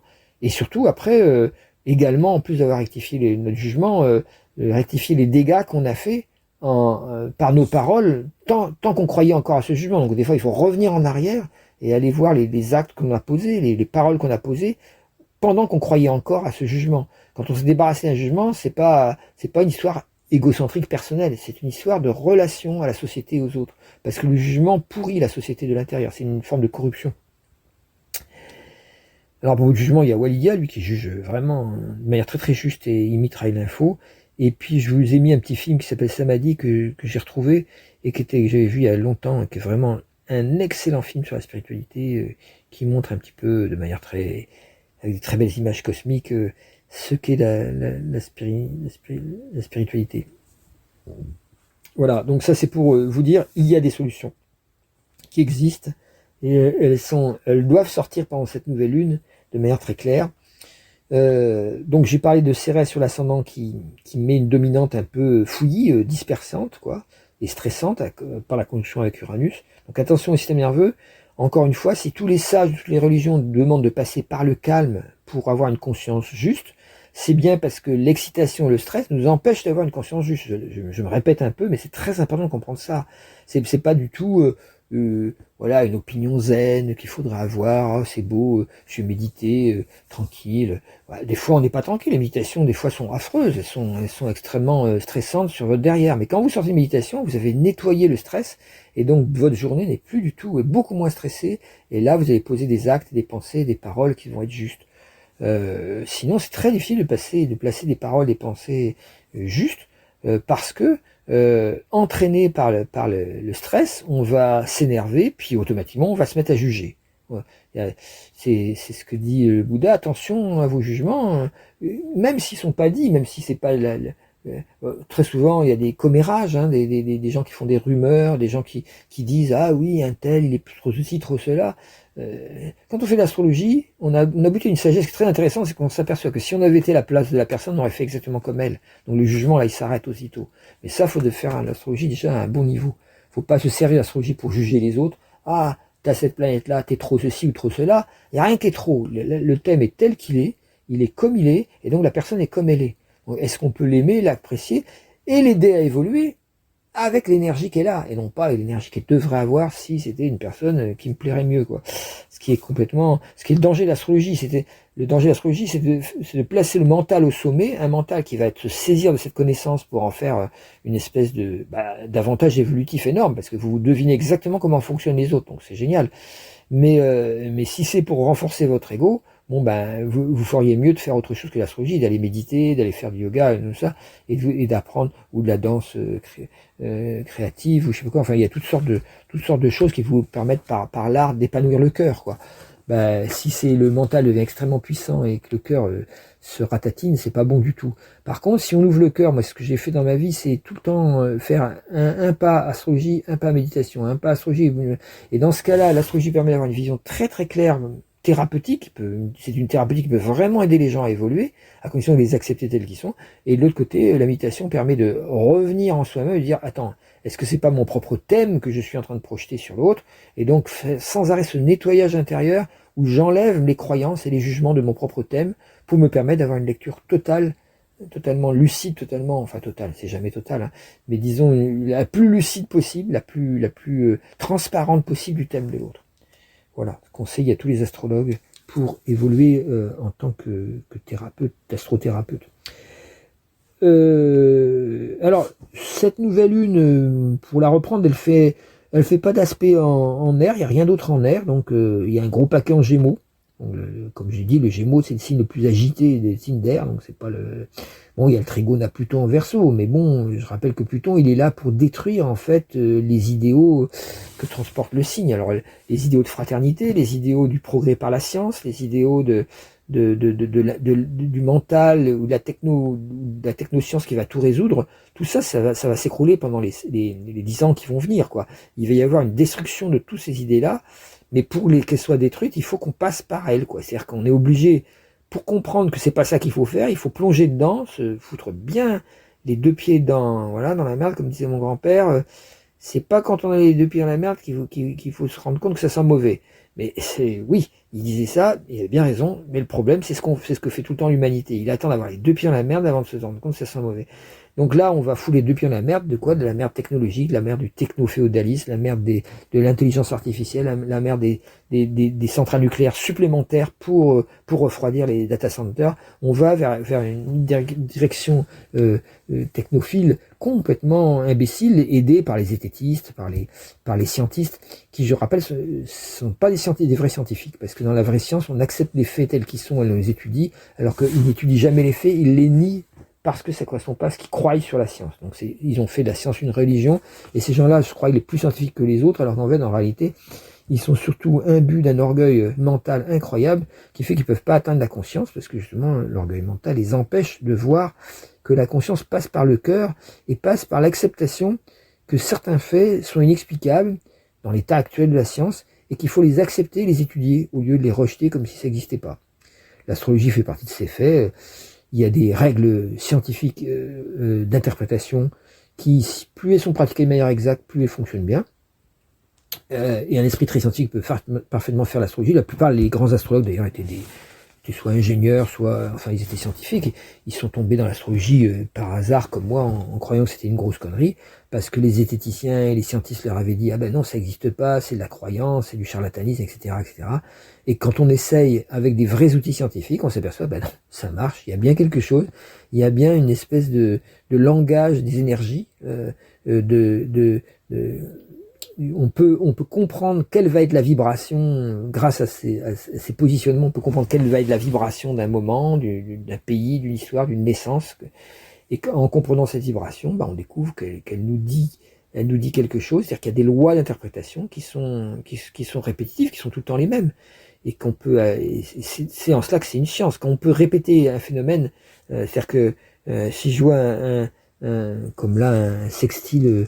On va prendre quoi? On va prendre par exemple le trigone Uranus-Pluton, par exemple, qui est dans ce thème. Je vais toujours l'interpréter de la même manière. Et évidemment, dans l'histoire, je vais vérifier qu'il a déjà fonctionné comme ça chaque fois. Et ce qui me permet de dire, il fonctionnera comme ça, sachant que l'histoire avance quand même, et la société avance, les sciences avancent, la sociologie avance. Donc le conditionnement cosmo-énergétique, c'est un seul des conditionnements. Les autres, c'est le conditionnement biophysiologique, le terre, le haut, c'est le conditionnement psychosexuel, ou psychofamilial aussi, la sexualité vient du comportement des parents, bien sûr aussi. Le conditionnement R, c'est le conditionnement socio-professionnel ou socio-culturel, on pourrait dire. Et le quatrième conditionnement, c'est le conditionnement cosmo-énergétique, qui est complètement ignoré par la science actuelle, par les sciences actuelles en Occident, parce que en 1566, l'astrologie a été rejetée de l'Académie des sciences. 666, tiens, le chiffre de la bête. Oui, la bête, c'est d'avoir séparé la conscience du mental, d'avoir séparé la conscience du pourquoi des événements que donnait l'astrologie, d'avoir séparé de l'astronomie qui était simplement nommer, calculer et prévoir la position des astres. Et cette séparation artificielle entre le sens profond des choses et leur utilité immédiate a créé la société matérialiste et capitaliste qu'on a actuellement. Donc c'est pas un hasard, c'était en 1666, avec le chiffre 666, le chiffre de la bête, le chiffre satanique, que l'astrologie a été rejetée.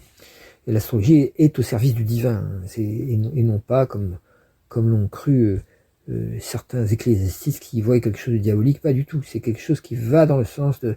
Bon, d'ailleurs, quand on remonte chez les Hébreux, ils utilisaient aussi l'astrologie. Donc, et Jésus, qui était un rabbin, je rappelle, qui avait étudié tout ce qu'il faut pour être rabbin, Rabbi Yeshua, il l'appelait, avait sûrement étudié également ils ont tous ces connaissances-là très très tôt. On leur apprend comment fonctionnent les énergies de manière à savoir à s'adapter à n'importe qui et pouvoir respecter les êtres humains tels qu'ils sont, quoi. Ce qui favorise évidemment l'apparition d'un amour profond de l'autre. L'amour profond de l'autre, ça ne peut pas se décréter. Il faut qu'il vienne d'une compréhension intérieure profonde. L'astrologie permet cette compréhension intérieure profonde du fonctionnement de quelqu'un d'autre. Même si, d'après mon fonctionnement, je n'aurais pas fait comme ça, ou j'aurais pas dit ça, ou je ne me serais pas comporté comme ça. C'est cette ouverture d'esprit que ça crée. Voilà, donc cette nouvelle lune fait un carré à Nessus, qui est fin poisson. Donc il y a Nessus qui est une planète, un astéroïde qui parle un peu d'empoisonnement, de négativité. Donc attention, ça nous dit, va falloir sortir des mensonges en maison 11, des mensonges un peu collectifs, des mensonges politiques, pour se positionner par quelque chose un débat, réouvrir le débat au niveau du peuple, au niveau de l'internet aussi, pourquoi pas. Donc il y a comme une espèce de crise, il y en a marre des mensonges, il y en a marre des manipulations.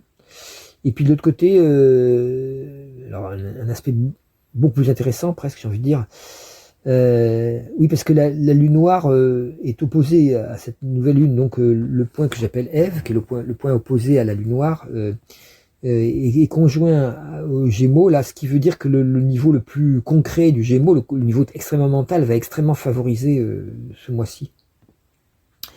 Et ça fait un carré à la conjonction Orcus, Eros, Apollon en Vierge, qui nous parle, elle, d'écologie. Alors, Apollon est à nouveau direct. Il s'éloigne un petit peu, apparemment pour l'instant, d'Orcus.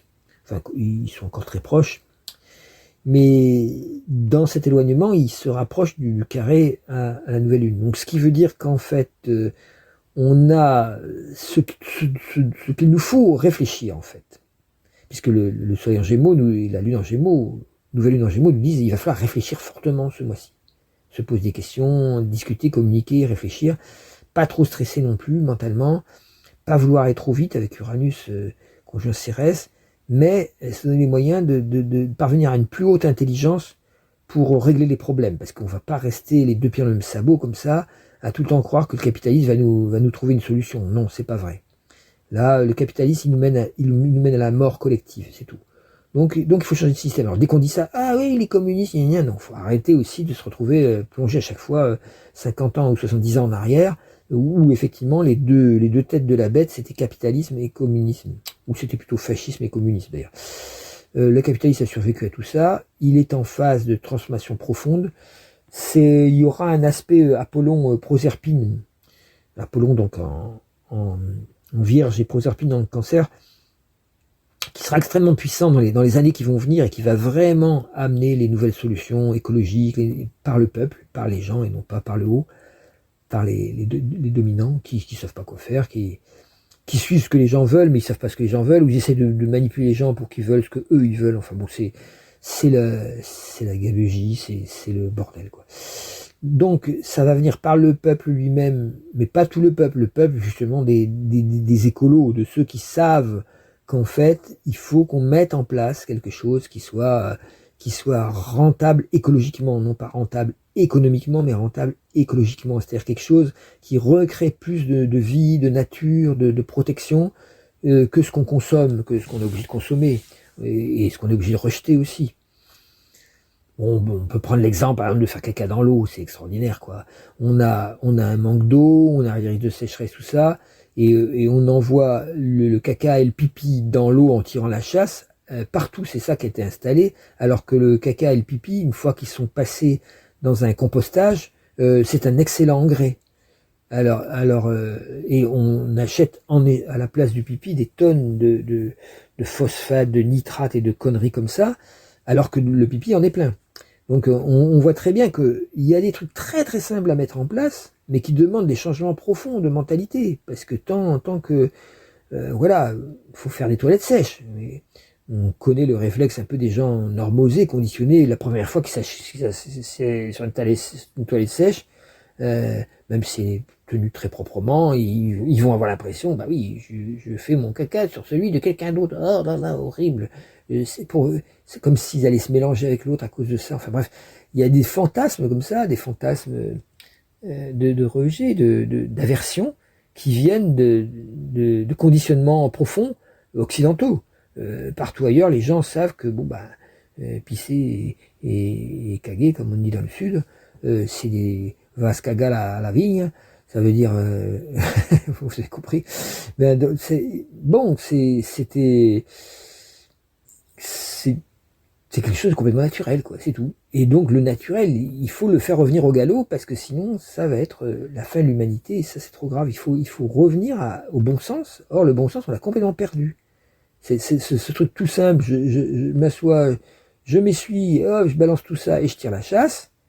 Ce simple geste qui paraît anodin à tout occidental moyen, tout français moyen, est un geste qui doit disparaître. Parce que il est en train de foutre en l'air la planète.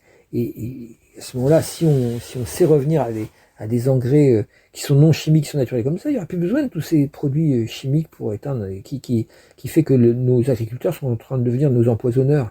Et puis alors après ils se plaignent, ah il y a de l'agro-bashing, mais il n'y a pas d'agro-bashing, il y a du poison-bashing, c'est pas pareil. Si toi tu utilises des poisons ou utiliser des engrais naturels, c'est à toi de te poser la question pourquoi les gens aiment pas attraper un cancer que tu leur donnes joyeusement parce que toi tu as besoin de vendre tes trucs. Mais oui, donc tout le monde est malheureux dans ce système. Je jette pas la pierre au type qui est coincé par ses emprunts au Crédit Agricole ou ça, et puis qui peut pas faire autrement que d'acheter ces saloperies pour les mettre sur la terre, parce que de toute façon, sinon ça rapporte pas.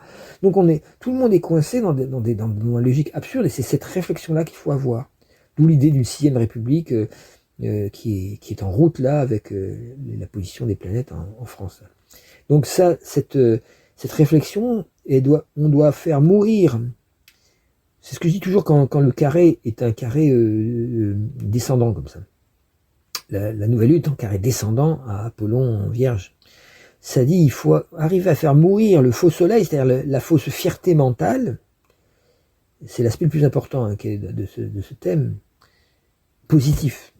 C'est bien que ça soit un carré, c'est un aspect plutôt positif. Il faut faire mourir nos opinions mentales, nos croyances mentales, nos jugements mentaux, pour les amener à exprimer, à être capable d'exprimer, c'est en maison 5, exprimer, manifester, créer une écologie réelle qui soit sexy, puisqu'il y a Eros à côté, qui soit acceptable, qui soit pas une écologie punitive comme sait nous faire Macron, dans un but habile de nous faire détester l'écologie, parce que son pire ennemi à Macron, c'est l'écologie. Le pire ennemi du néolibéralisme, du capitalisme, c'est pas les cocos, tout ça, c'est la véritable écologie.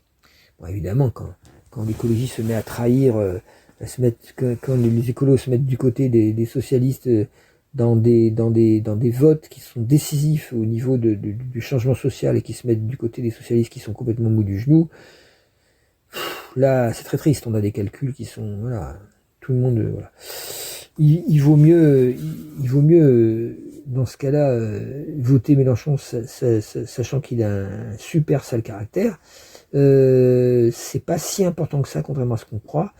Si le mec il met en place ce qu'il a dit qu'il ferait, c'est-à-dire une 6ème République avec une structure complètement différente, et dans lequel lui il a l'intention de s'effacer. Alors est-ce qu'il est vrai quand il dit ça? Est-ce qu'il est honnête? Il faut regarder son thème, et dans son thème, on voit que son thème est beaucoup plus sensible et honnête que celui que tout ce que racontent sur lui ses adversaires. Mais c'est un chef. Il a le lion dominant, comme Marine Le Pen, tout ça. Ce sont des chefs, ce sont des gens très donc évidemment, ça peut déplaire. À droite, tout le monde marche au pas, donc tout le monde est content qu'il y ait un chef. À gauche, les gens aiment pas, ce qui fait qu'il y a beaucoup de remue-ménage. Il y a eu des scandales. Il était trop directif, ça.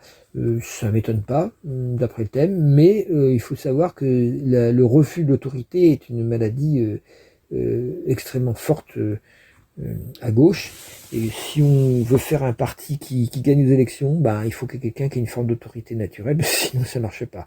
Donc moi j'ai vu combien de fois, ayant fréquenté à une époque les groupes militants entre écolos, trotskistes, maoïstes, libertaires, tout ça, ça se bouffait le nez sans arrêt pour des détails, parce que à gauche, voilà, ils ont beaucoup de mal à s'entendre entre eux. Voilà, il y en a qui sont révolutionnaires, d'autres qui sont plutôt socialistes, d'autres plutôt réformistes, d'autres plutôt écolo, de plutôt social écolo, pastèque comme on dit, rouge à l'intérieur, vert à l'extérieur.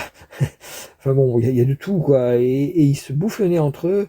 Il y a comme dans le film de La vie de Brian avec les Monty Python, où tu as le front de libération de la Palestine qui lutte contre le front de la Palestine libérée, qui lutte contre la Palestine libérée frontalement, enfin etc.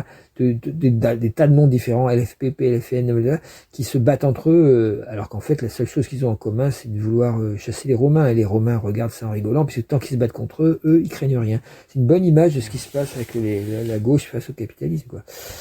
Il y a une union de la gauche qui à chaque fois qu'elle a eu lieu, a pu réunir un maximum de gens. Il faut qu'elle ait lieu, mais là, pour qu'elle ait lieu, on peut voir qu'elle ne peut pas avoir lieu malgré le peuple. Hein. Le peuple est en train plutôt de se dire, c'est du côté de la France insoumise qu'on est le mieux défendu. Et ils n'ont pas tort. Donc, aux gens qui sont aptes à voir ça, d'essayer d'être efficace en se joignant au moins pire, quoi. Et moi, je dis pas que Mélenchon est une personne parfaite, mais quand on voit les thèmes, on voit très bien à qui on a affaire. Hein. Alors Ruffin, qui est quelqu'un de très bien, mais qui est un idéalisme assez fort, et qui essaye de se placer là. Alors il est accusé d'une espèce d'égocentrisme de la Saturne en Lyon, donc évidemment on peut voir ça comme ça, mais c'est plutôt qu'il a vu très fortement en face la problématique de Mélenchon, puisqu'il le connaît, et qui s'est dit non, il faut faire en dehors de lui. Bon, peut-être une bonne idée au départ, mais comme il n'a pas la dimension charismatique qu'a Jean-Luc Mélenchon, c'est un peu problématique, surtout qu'il est allé s'associer avec des gens comme Glucksmann, tout ça, voilà, c'est Macron bis, quoi. Voilà, donc maintenant les gens ils veulent plus d'un Macron, que ce soit Attal, que ce soit Glucksmann, que ce soit voilà tous ces gens-là. Comment il s'appelle l'autre? qui a été Premier ministre, je sais plus. Bref, tout ça, c'est la suite du macronisme et qui a tellement détruit en profondeur la France qu'évidemment les gens commencent à comprendre qu'il faut arrêter les dégâts, quoi. Mais jamais Macron l'admettra, qu'il a complètement détruit et le tissu social, et le tissu économique, et le tissu politique de la France. Il a été le grand destructeur. Et ça aussi, on pouvait le voir sur son thème, et ça a été dit aussi.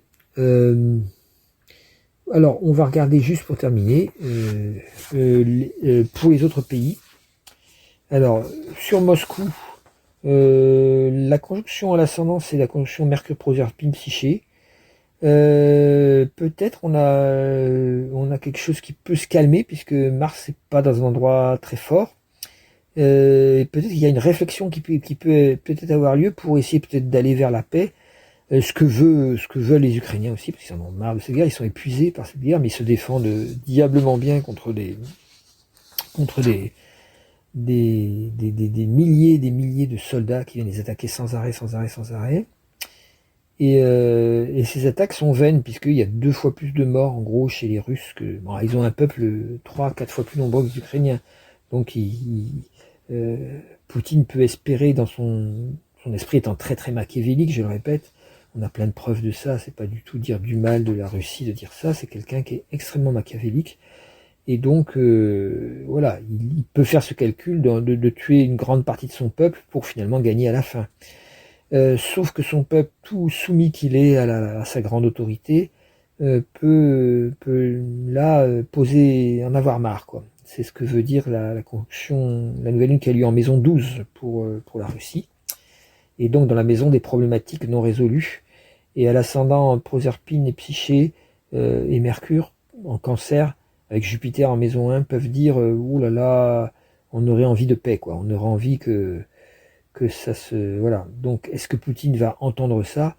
Pas forcément, puisque Vénus en Lion, là, c'est le moyen de briller par sa séduction. Encore une fois, une séduction machiavélique qui est très forte chez Poutine.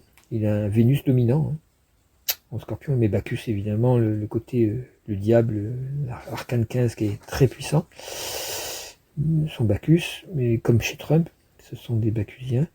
Mais voilà, Vénus est opposée à Pluton, donc on peut douter des intentions, mais il peut y avoir quand même un nombre de morts plutôt en maison 7, et le fait qu'en face il y ait des Ukrainiens qui sont beaucoup plus puissants que ce qu'on croyait. Alors il peut aussi voilà, péter un câble et se dire bon bah je vais encore envoyer des armes secrètes encore plus fortes pour... Mais là, j'aurais l'impression, ce qui est vraiment pas courant pour du côté de Poutine, quoi, qu'il y aurait comme une réflexion, c'est en maison 11, hein, en maison 12, pardon, la nouvelle lune, donc c'est pas sûr, ça peut être vraiment un inconscient caché à l'intérieur, comme un doute, quoi, qui émerge en eau, quelque chose qui dit, mais si ça se trouve, là, je suis en train de me planter grave, et peut-être il faut faire semblant de discuter, enfin bon, en faisant semblant de discuter, il est tellement menteur qu'il va finir par se mentir à lui-même, et il peut peut-être s'acheminer vers la paix, ce qui était quand même pas prévu depuis un bon bout de temps. Zelensky est assez habile pour peut-être faire une paix qui serait une victoire pour l'Ukraine évidemment, faire cette paix sans humilier Poutine qui est extrêmement, comme tous les paranoïaques, extrêmement susceptible. C'est ce qui arrive à Trump en ce moment, il est complètement humilié parce que, bon alors, passons au même thème pour Washington. Là c'est Pluton qui est l'ascendant, comme pour la France, Pluton est milieu du ciel, là il est à l'ascendant. Donc il y a un rapport, c'est marrant parce que l'ascendant de la France est exactement sur l'ascendant natal des États-Unis, et sur Uranus natal, ce qui veut dire que ce Pluton milieu du ciel, on a un rapport certain, la France, là, avec les États-Unis, qui revient au devant de la scène. Je ne sais pas pourquoi. On va voir ce qui va se discuter, peut-être entre Trump et Macron. J'avais déjà dit que le seul endroit où Macron n'était pas absolument et systématiquement nul et destructeur pour tout ce qui est positif, c'est en politique extérieure, en politique internationale. Il peut lui arriver. Bon, on sait que c'est voilà, il fait des conneries comme il respire. Mais il peut lui arriver d'avoir des études extrêmement justes au niveau politique international. Peut-être parce qu'il est mieux conseillé à ce niveau-là, ou parce que ça lui tient moins à cœur, donc il écoute les autres au lieu d'écouter ses propres idées. Donc du coup, ça marche mieux, quoi. Et c'est vrai, on peut pas tout connaître. Il faut demander à des ambassadeurs, à des diplomates en exercice pour avoir les vraies infos. Donc là, du coup, il ne peut pas avoir les infos issues directement de son génial cerveau. Et du coup, bah, c'est plus pertinent, quoi. Je me l'explique comme ça, parce que sinon son thème est toujours affolant d'orgueil destructeur, quoi, d'orgueil voilà. Et puis de mensonge avec Proserpine. Lui, la Proserpine dominant dans l'art du mensonge. Faites ce que je dis et faites pas ce que je fais. Alors, pour Washington, Pluton est à l'ascendant, donc Jupiter autodescendant, Jupiter Vénus. On a l'idée là d'une crise forte.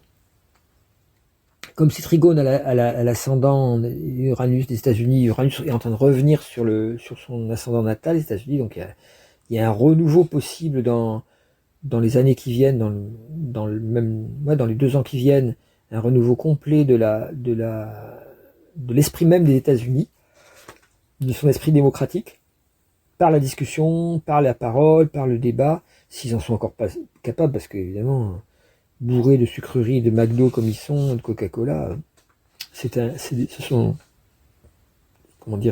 des corps dégradés, ce sont des esprits dégradés, les Américains. C'est un peuple en pleine décadence, un peuple qui est fort. Il produit des gens qui sont en bonne santé, qui ont une certaine sveltesse, quoi. L'obésité, elle peut toujours apparaître de manière hormonale chez un petit pourcentage, mais quand il y a 30% de la population qui est obèse, on voit très bien que c'est pas dû à un truc hormonal ou génétique, c'est dû à un comportement complètement absurde vis-à-vis de la nourriture, trop de nourriture carnée, trop de sucre, le sucre et la viande étant les principaux poisons dans la nourriture humaine. On a cette possibilité-là pour survivre de faire appel à ces produits-là. C'est ce qui permet l'omnivorisme humain, mais c'est pas du tout notre nourriture de base. C'est quelque chose qu'il faut vraiment éviter. Et on sait que le sucre favorise les cancers et la viande aussi. Et comme quelles sont les maladies les plus nombreuses maintenant, ce sont les cancers, comme par hasard. Et l'obésité qui envahit. Donc là, on a un renouveau peut-être possible, à condition que... Parce que ça rend, évidemment, hein, quand les gens sont comme ça abrutis par leur nourriture et par la quantité de sucre qu'ils mangent, ils n'ont pas tout leur cerveau. Hein. Ils sont pas... D'où le CRS en Gémeaux, là, maison 4, il peut y avoir des énervements mentaux des Américains. Hein. Ça m'énerve, c'est pas ça qu'on voulait. Trump, il avait dit qu'il ferait pas, puis il a fait la guerre. Oh là là là là. Mais cet énervement peut rester extrêmement bêta, quoi, extrêmement pas creusé au niveau analytique, au niveau pôle éthique, comme je dis. Donc il peut y avoir avec Pluton à l'ascendant une espèce de pouvoir trumpien. Trump surtout peut décider de piquer une crise de je sais pas quoi, de encore une fois en utilisant son verbe, quoi, sa capacité à dire des conneries plus vite que Walidia. Et donc à partir de là, déclencher en fait, essayer de déclencher un renouveau, quoi, aux États-Unis parce qu'il se sent mal. Pluton est maître du milieu du ciel. Il y a un danger que toute la politique qu'il a menée au Moyen-Orient en suivant Bibi, comme il appelle, Bibi Fricotin. Bibi, c'est Netanyahou, Benjamin Netanyahou, et qui l'a suivi, et c'était la catastrophe. Donc là, il essaie de lui dire arrête, et puis Netanyahou, évidemment, pour lui, il n'est pas question d'arrêter. Il a si bien commencé les États-Unis. Si les États-Unis s'en vont, il peut continuer tout seul, puisqu'il a les armes des États-Unis, il a même les armes venant de France. Enfin bref. Donc on est devant voilà une crise profonde aux États-Unis, et ce mois-ci. Mars est au fond du ciel, on voit très bien Mars au fond du ciel, la guerre, quoi, le fait que le pays est en guerre finalement, et donc là il faut passer à autre chose, quoi. C'est parce que sinon le peuple n'est pas content. Uranus au fond du ciel, il y a une forme de révolte intelligente d'ailleurs, malgré tout, des Américains contre ce qu'ils n'avaient pas demandé. Ils ont demandé à ce qu'il n'y ait pas de guerre, justement pour pas que les jeunes Américains reviennent entre eux dans un cercueil en zinc là. Voilà, donc, et la nouvelle lune est en Gémeaux. Alors vous savez que Trump est Gémeaux, et donc il est pas mal touché par cette nouvelle lune. Alors je sais pas ce qui va lui arriver, comme on dit, on peut pas savoir, mais cette nouvelle lune a lieu pratiquement le lendemain de son anniversaire, un jour après son anniversaire, un jour après sa RS. Donc on peut dire le thème de RS et celui de la nouvelle lune moins un jour, donc ça donne un thème finissant. Hein. C'est le jour avant la nouvelle lune, c'est un jour où l'énergie meurt, où l'énergie. Et c'est très bon pour la méditation, la spiritualité, mais enfin c'est pas le genre de Trump. Donc ça peut vouloir dire que cette année qui va venir, sa RS va remettre. Alors je l'ai pas calculé, hein, CRS, mais on peut voir déjà avec ce thème qu'est-ce qui est sur quoi. Bon, je rappelle, la dominante de Trump, c'est Mars et Bacchus. Hein. Donc Bacchus, toujours le côté le diable, celui qui amène l'apocalypse, enfin, sur les conseils de Poutine, qui a pu créer comme ça un autre front enfin, sur les conseils, sur l'habileté conseillère, parce qu'il n'a pas conseillé directement ça, évidemment. Mais bon, voilà. C'est un ensemble, donc, puis Trump est assez grand pour faire des conneries tout seul aussi. Hein. Donc, ce Mars en Lion et ces dominants de Bacchus et Mars demandent à voir où sont Mars et Bacchus dans son thème. Bah, Mars est en train d'arriver exactement sur Bacchus natal et sur le milieu du ciel. Donc, on voit que la guerre, le conflit, l'amène à augmenter sa négativité. Donc, c'est quelqu'un qui peut facilement, qui étant très paranoïaque, péter petit à petit, de plus en plus un câble, quoi. Ça va se voir peut-être ce mois-ci. Donc Mars, Pluton qui est très fort, est en opposition à son Pluton natal, ce qui est pas très bon pour la santé, à son Apollon natal. Donc son côté chrétien, soi-disant, va voler en éclats. Hein, ça se voit déjà.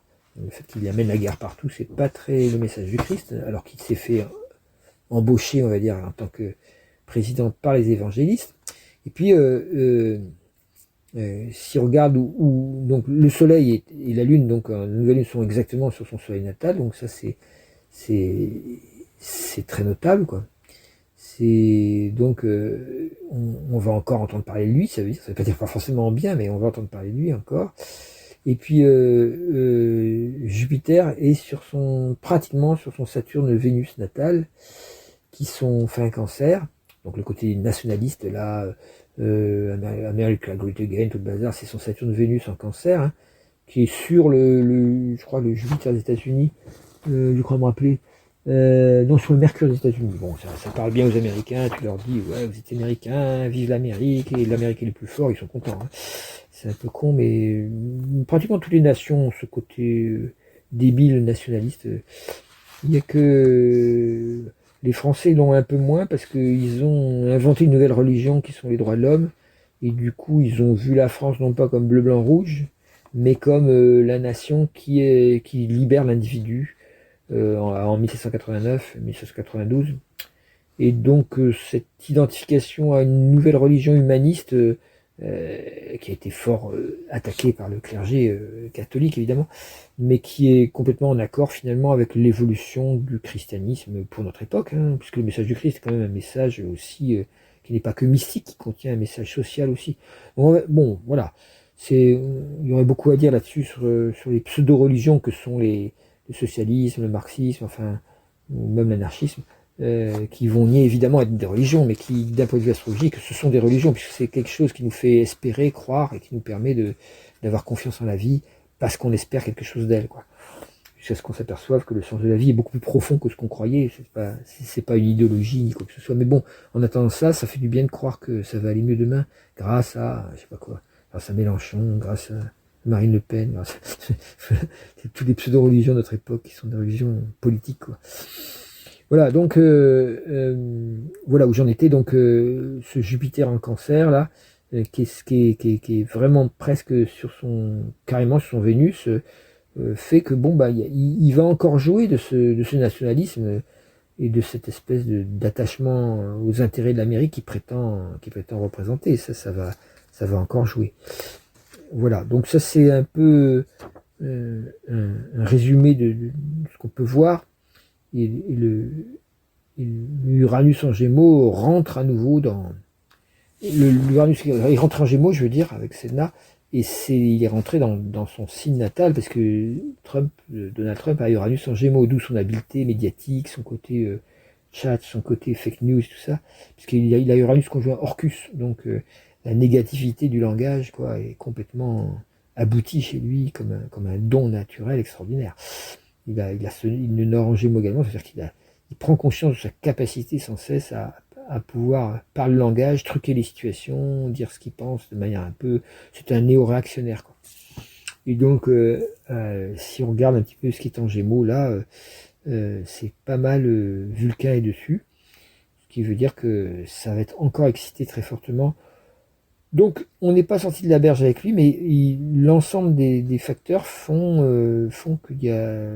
J'aurais tendance à craindre une espèce de pétage de plomb possible, puisque Bacchus en bélier, qui est très dominant dans ce thème cette année, puisque le mi-point c'est sur Neptune, il est sur Bacchus.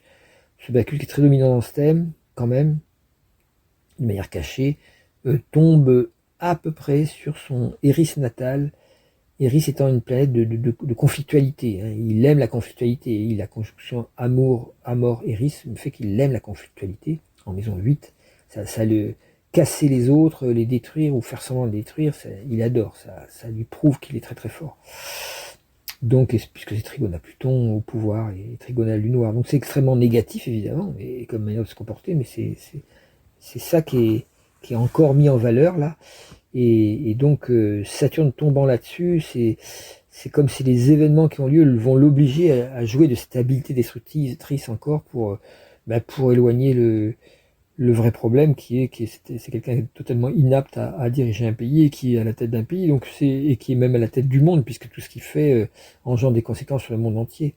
Il est sous le feu des caméras et il faut qu'il joue sa partie de poker à la con, de poker menteur. Et il aime bien prendre la lumière des caméras avec sa mèche jaune là, jaune poussin.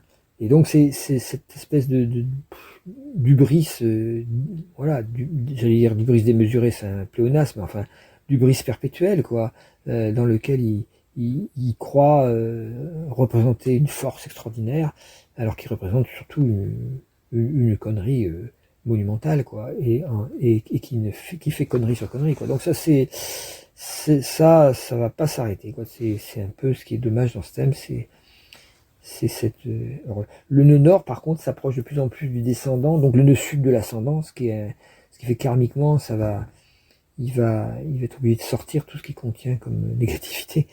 C'est pas très bon pour nous tous, tout ça, puisque on vit tous dans les États-Unis maintenant, hein. Quand les États-Unis pètent, le monde entier sent mauvais, quoi. On pourrait résumer ça comme ça. Voilà ce que je voulais dire sur ce thème. Juste pour terminer, en regardant le thème progressé de Trump, je l'avais déjà fortement interprété sur le site, donc donc vous pouvez vous y reporter, mais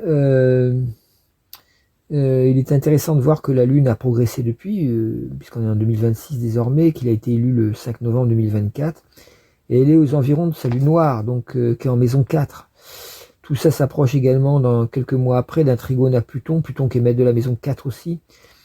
On sait que la maison 4 est quand même reliée au décès, à la mort, à la crise. Alors, pour un politique, la crise peut être uniquement... Il est quand même assez âgé déjà, hein.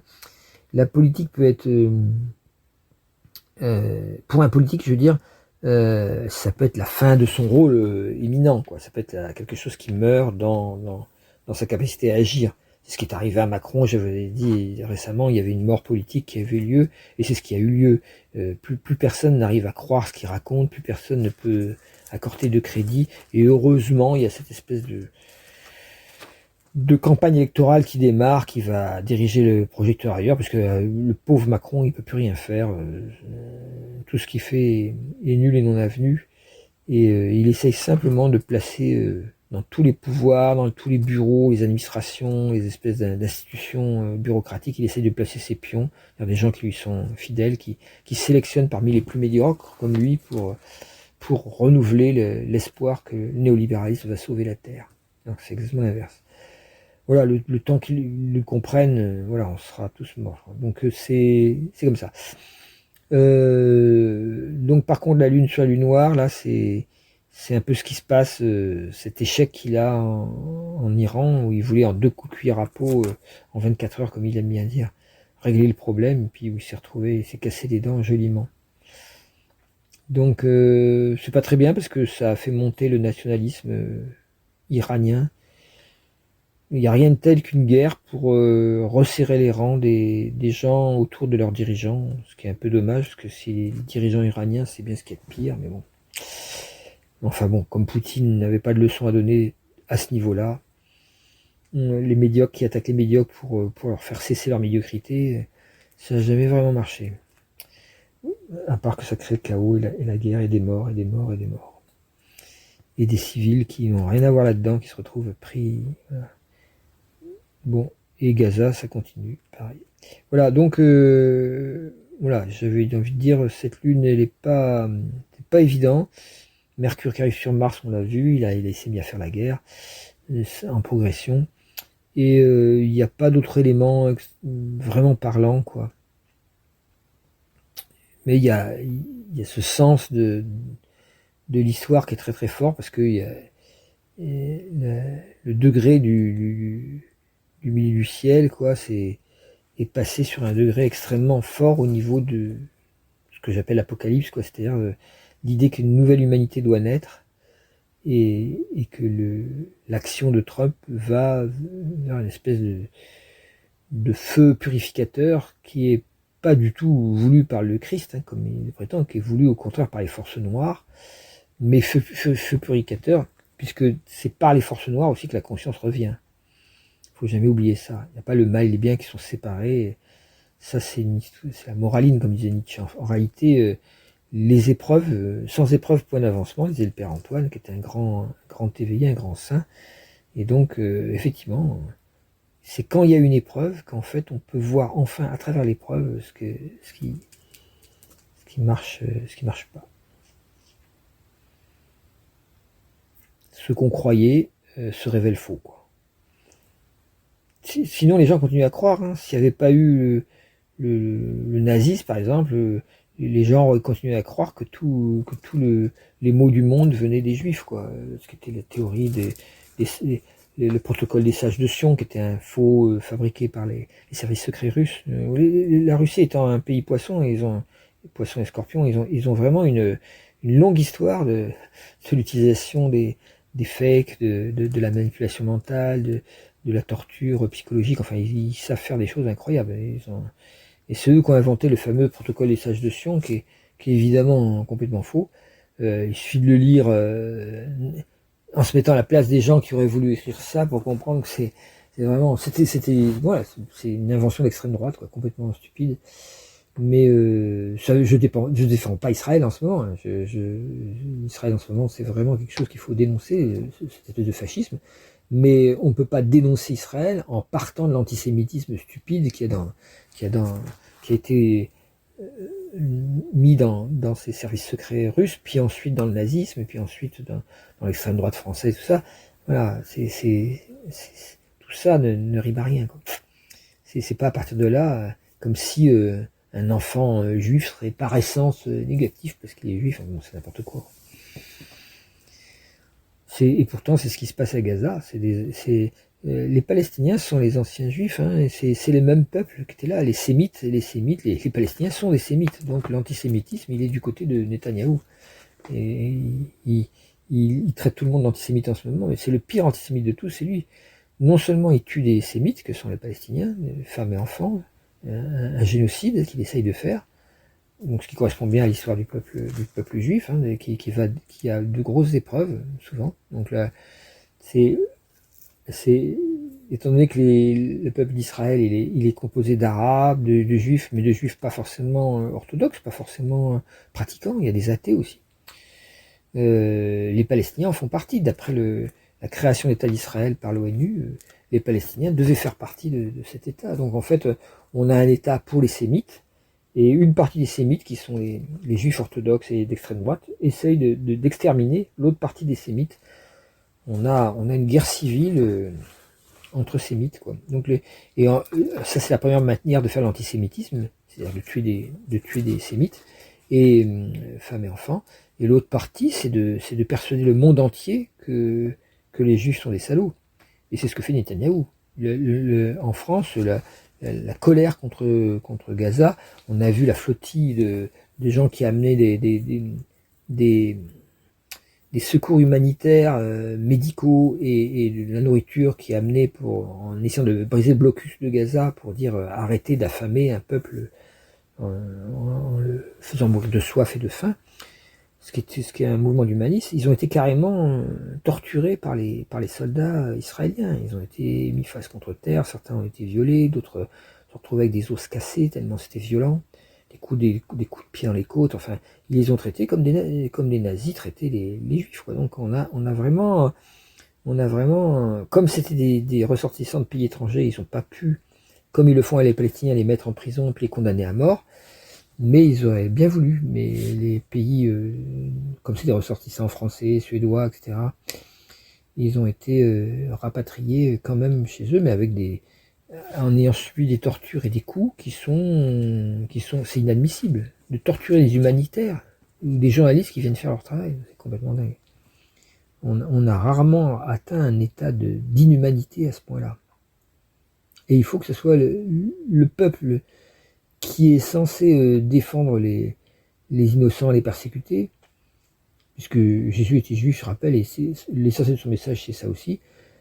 C'est un peuple qui est censé représenter ça, qui se retrouve dans le rôle du persécuteur. C'est assez terrible. Donc l'antisémitisme est créé en ce moment par des... Puis alors en plus en France, il y a des journalistes français qui sont pro-israélien, mais de manière totalement aveugle. On peut penser à Raphaël Enthoven, à comment il s'appelle, oui, je me rappelle plus son prénom, c'est pas son nom, je veux dire. C'est une nana qui bosse à Franc-Tireur, l'espèce de journal qui se retrouve en fait à défendre une droite relativement dure et à défendre à tout prix le gouvernement israélien, alors qu'il est en train de sombrer dans le fascisme le plus total. Donc c'est assez inquiétant. Je sais plus comment il s'appelle, je me rappelle plus, c'est pas grave. Vous voyez qui je veux dire, la petite blonde là qui est connue comme féministe homosexuelle et qui est connue comme étant probablement liée à la franc-maçonnerie française, c'est-à-dire très très laïcarde, quoi, qui voit des musulmans dangereux partout, quoi. Ok, eh ben, on va s'arrêter là, j'en ai assez dit, mais ce qu'on peut dire sur Donald Trump, c'est qu'il y a quand même à nouveau un danger de mort. C'est quelqu'un qui frôle la mort très souvent, en tout cas mort politique sûrement. Je suppose que les midterms il va y avoir à nouveau encore ce sursaut, comment dire, nationaliste, mais ça risque d'aller mal se passer pour lui quand même, parce qu'il a trahi son peuple américain qui voulait défendre en envoyant des tas d'Américains à la mort, et en plus pour échouer. Ce qui pour les Américains, c'est ce qui est le plus horrible. Ils adorent gagner, ils se croient les plus forts du monde, et quand tout d'un coup ils paradent comme ça pour aller régler un problème en 2 coups de cuillère à peau, qui se retrouvent à rentrer la queue entre les jambes, remonter sur leur bateau pour revenir en n'ayant rien obtenu à part s'être ridiculisé puis avoir mis la merde dans le monde entier, donc avoir mis contre tous leurs alliés européens, tout ça. C'est une manière de se ridiculiser aux yeux du monde entier qui est sûrement pas très acceptable au niveau des Américains moyens. Je parlais des partisans de Trump, hein, les autres, les démocrates qui sont vraiment vent debout contre Trump, eux, ça leur prouve que bon, c'est bien un paranoïaque qu'ils avaient compris, un imbécile ils avaient compris, et en même temps un type qui est incapable de faire ce qu'il dit, et voilà, ce qui le rapproche de notre ami Macron. Voilà, je vous laisse là, ça fait toujours à peu près un peu moins de 2 heures, et j'espère qu'il y en a qui écoutent jusqu'au bout. Et je vous remercie de votre écoute, et puis on se donne rendez-vous à partir pour la pleine lune qui aura lieu le 29 juin, et qui aura lieu dans l'axe Cancer Capricorne. Donc là, et puis Chiron sera déjà rentré en Taureau à ce moment-là, ce qui va changer la donne parce que comme il était en Bélier, il était très très mal en Bélier. En fait très mal, c'est en exil quoi, je veux dire. Et en rentrant en Taureau, qui est un signe plus vénusien, Chiron avec Vénus, Chiron étant en domicile en Balance, c'est quelque chose qui, voilà, qui s'agrémente bien, quoi. On va dire ça peut aller. En tout cas, c'est moins pire que Chiron en Bélier. Et comme Chiron, c'est ce qui amène des clés, les solutions. Le fait qu'il quitte le Bélier, ça va faire du bien parce que les solutions en Bélier, c'est toujours des solutions violentes, expéditives, rapides et en général inefficaces parce que quand on fait les choses sous l'effet du stress, ben en général, on joue les fiers à bras pendant un petit temps, puis après on s'aperçoit que ce qu'on a fait a raté parce que bah oui, c'était fait trop vite. Voilà. Et ben, merci pour votre écoute et puis servez-vous de tout ça pour vivre un mois profondément intelligent puisque c'est le signe et communicant puisque c'est le signe du Gémeaux et du Cancer qui domine, ce qui sent bon l'été. Allez, à bientôt pour la pleine lune. Et lisez bien les liens sous la... allez les voir, il y a vraiment, ça vaut son pesant de cacahuètes. Merci à tous pour votre écoute, à bientôt.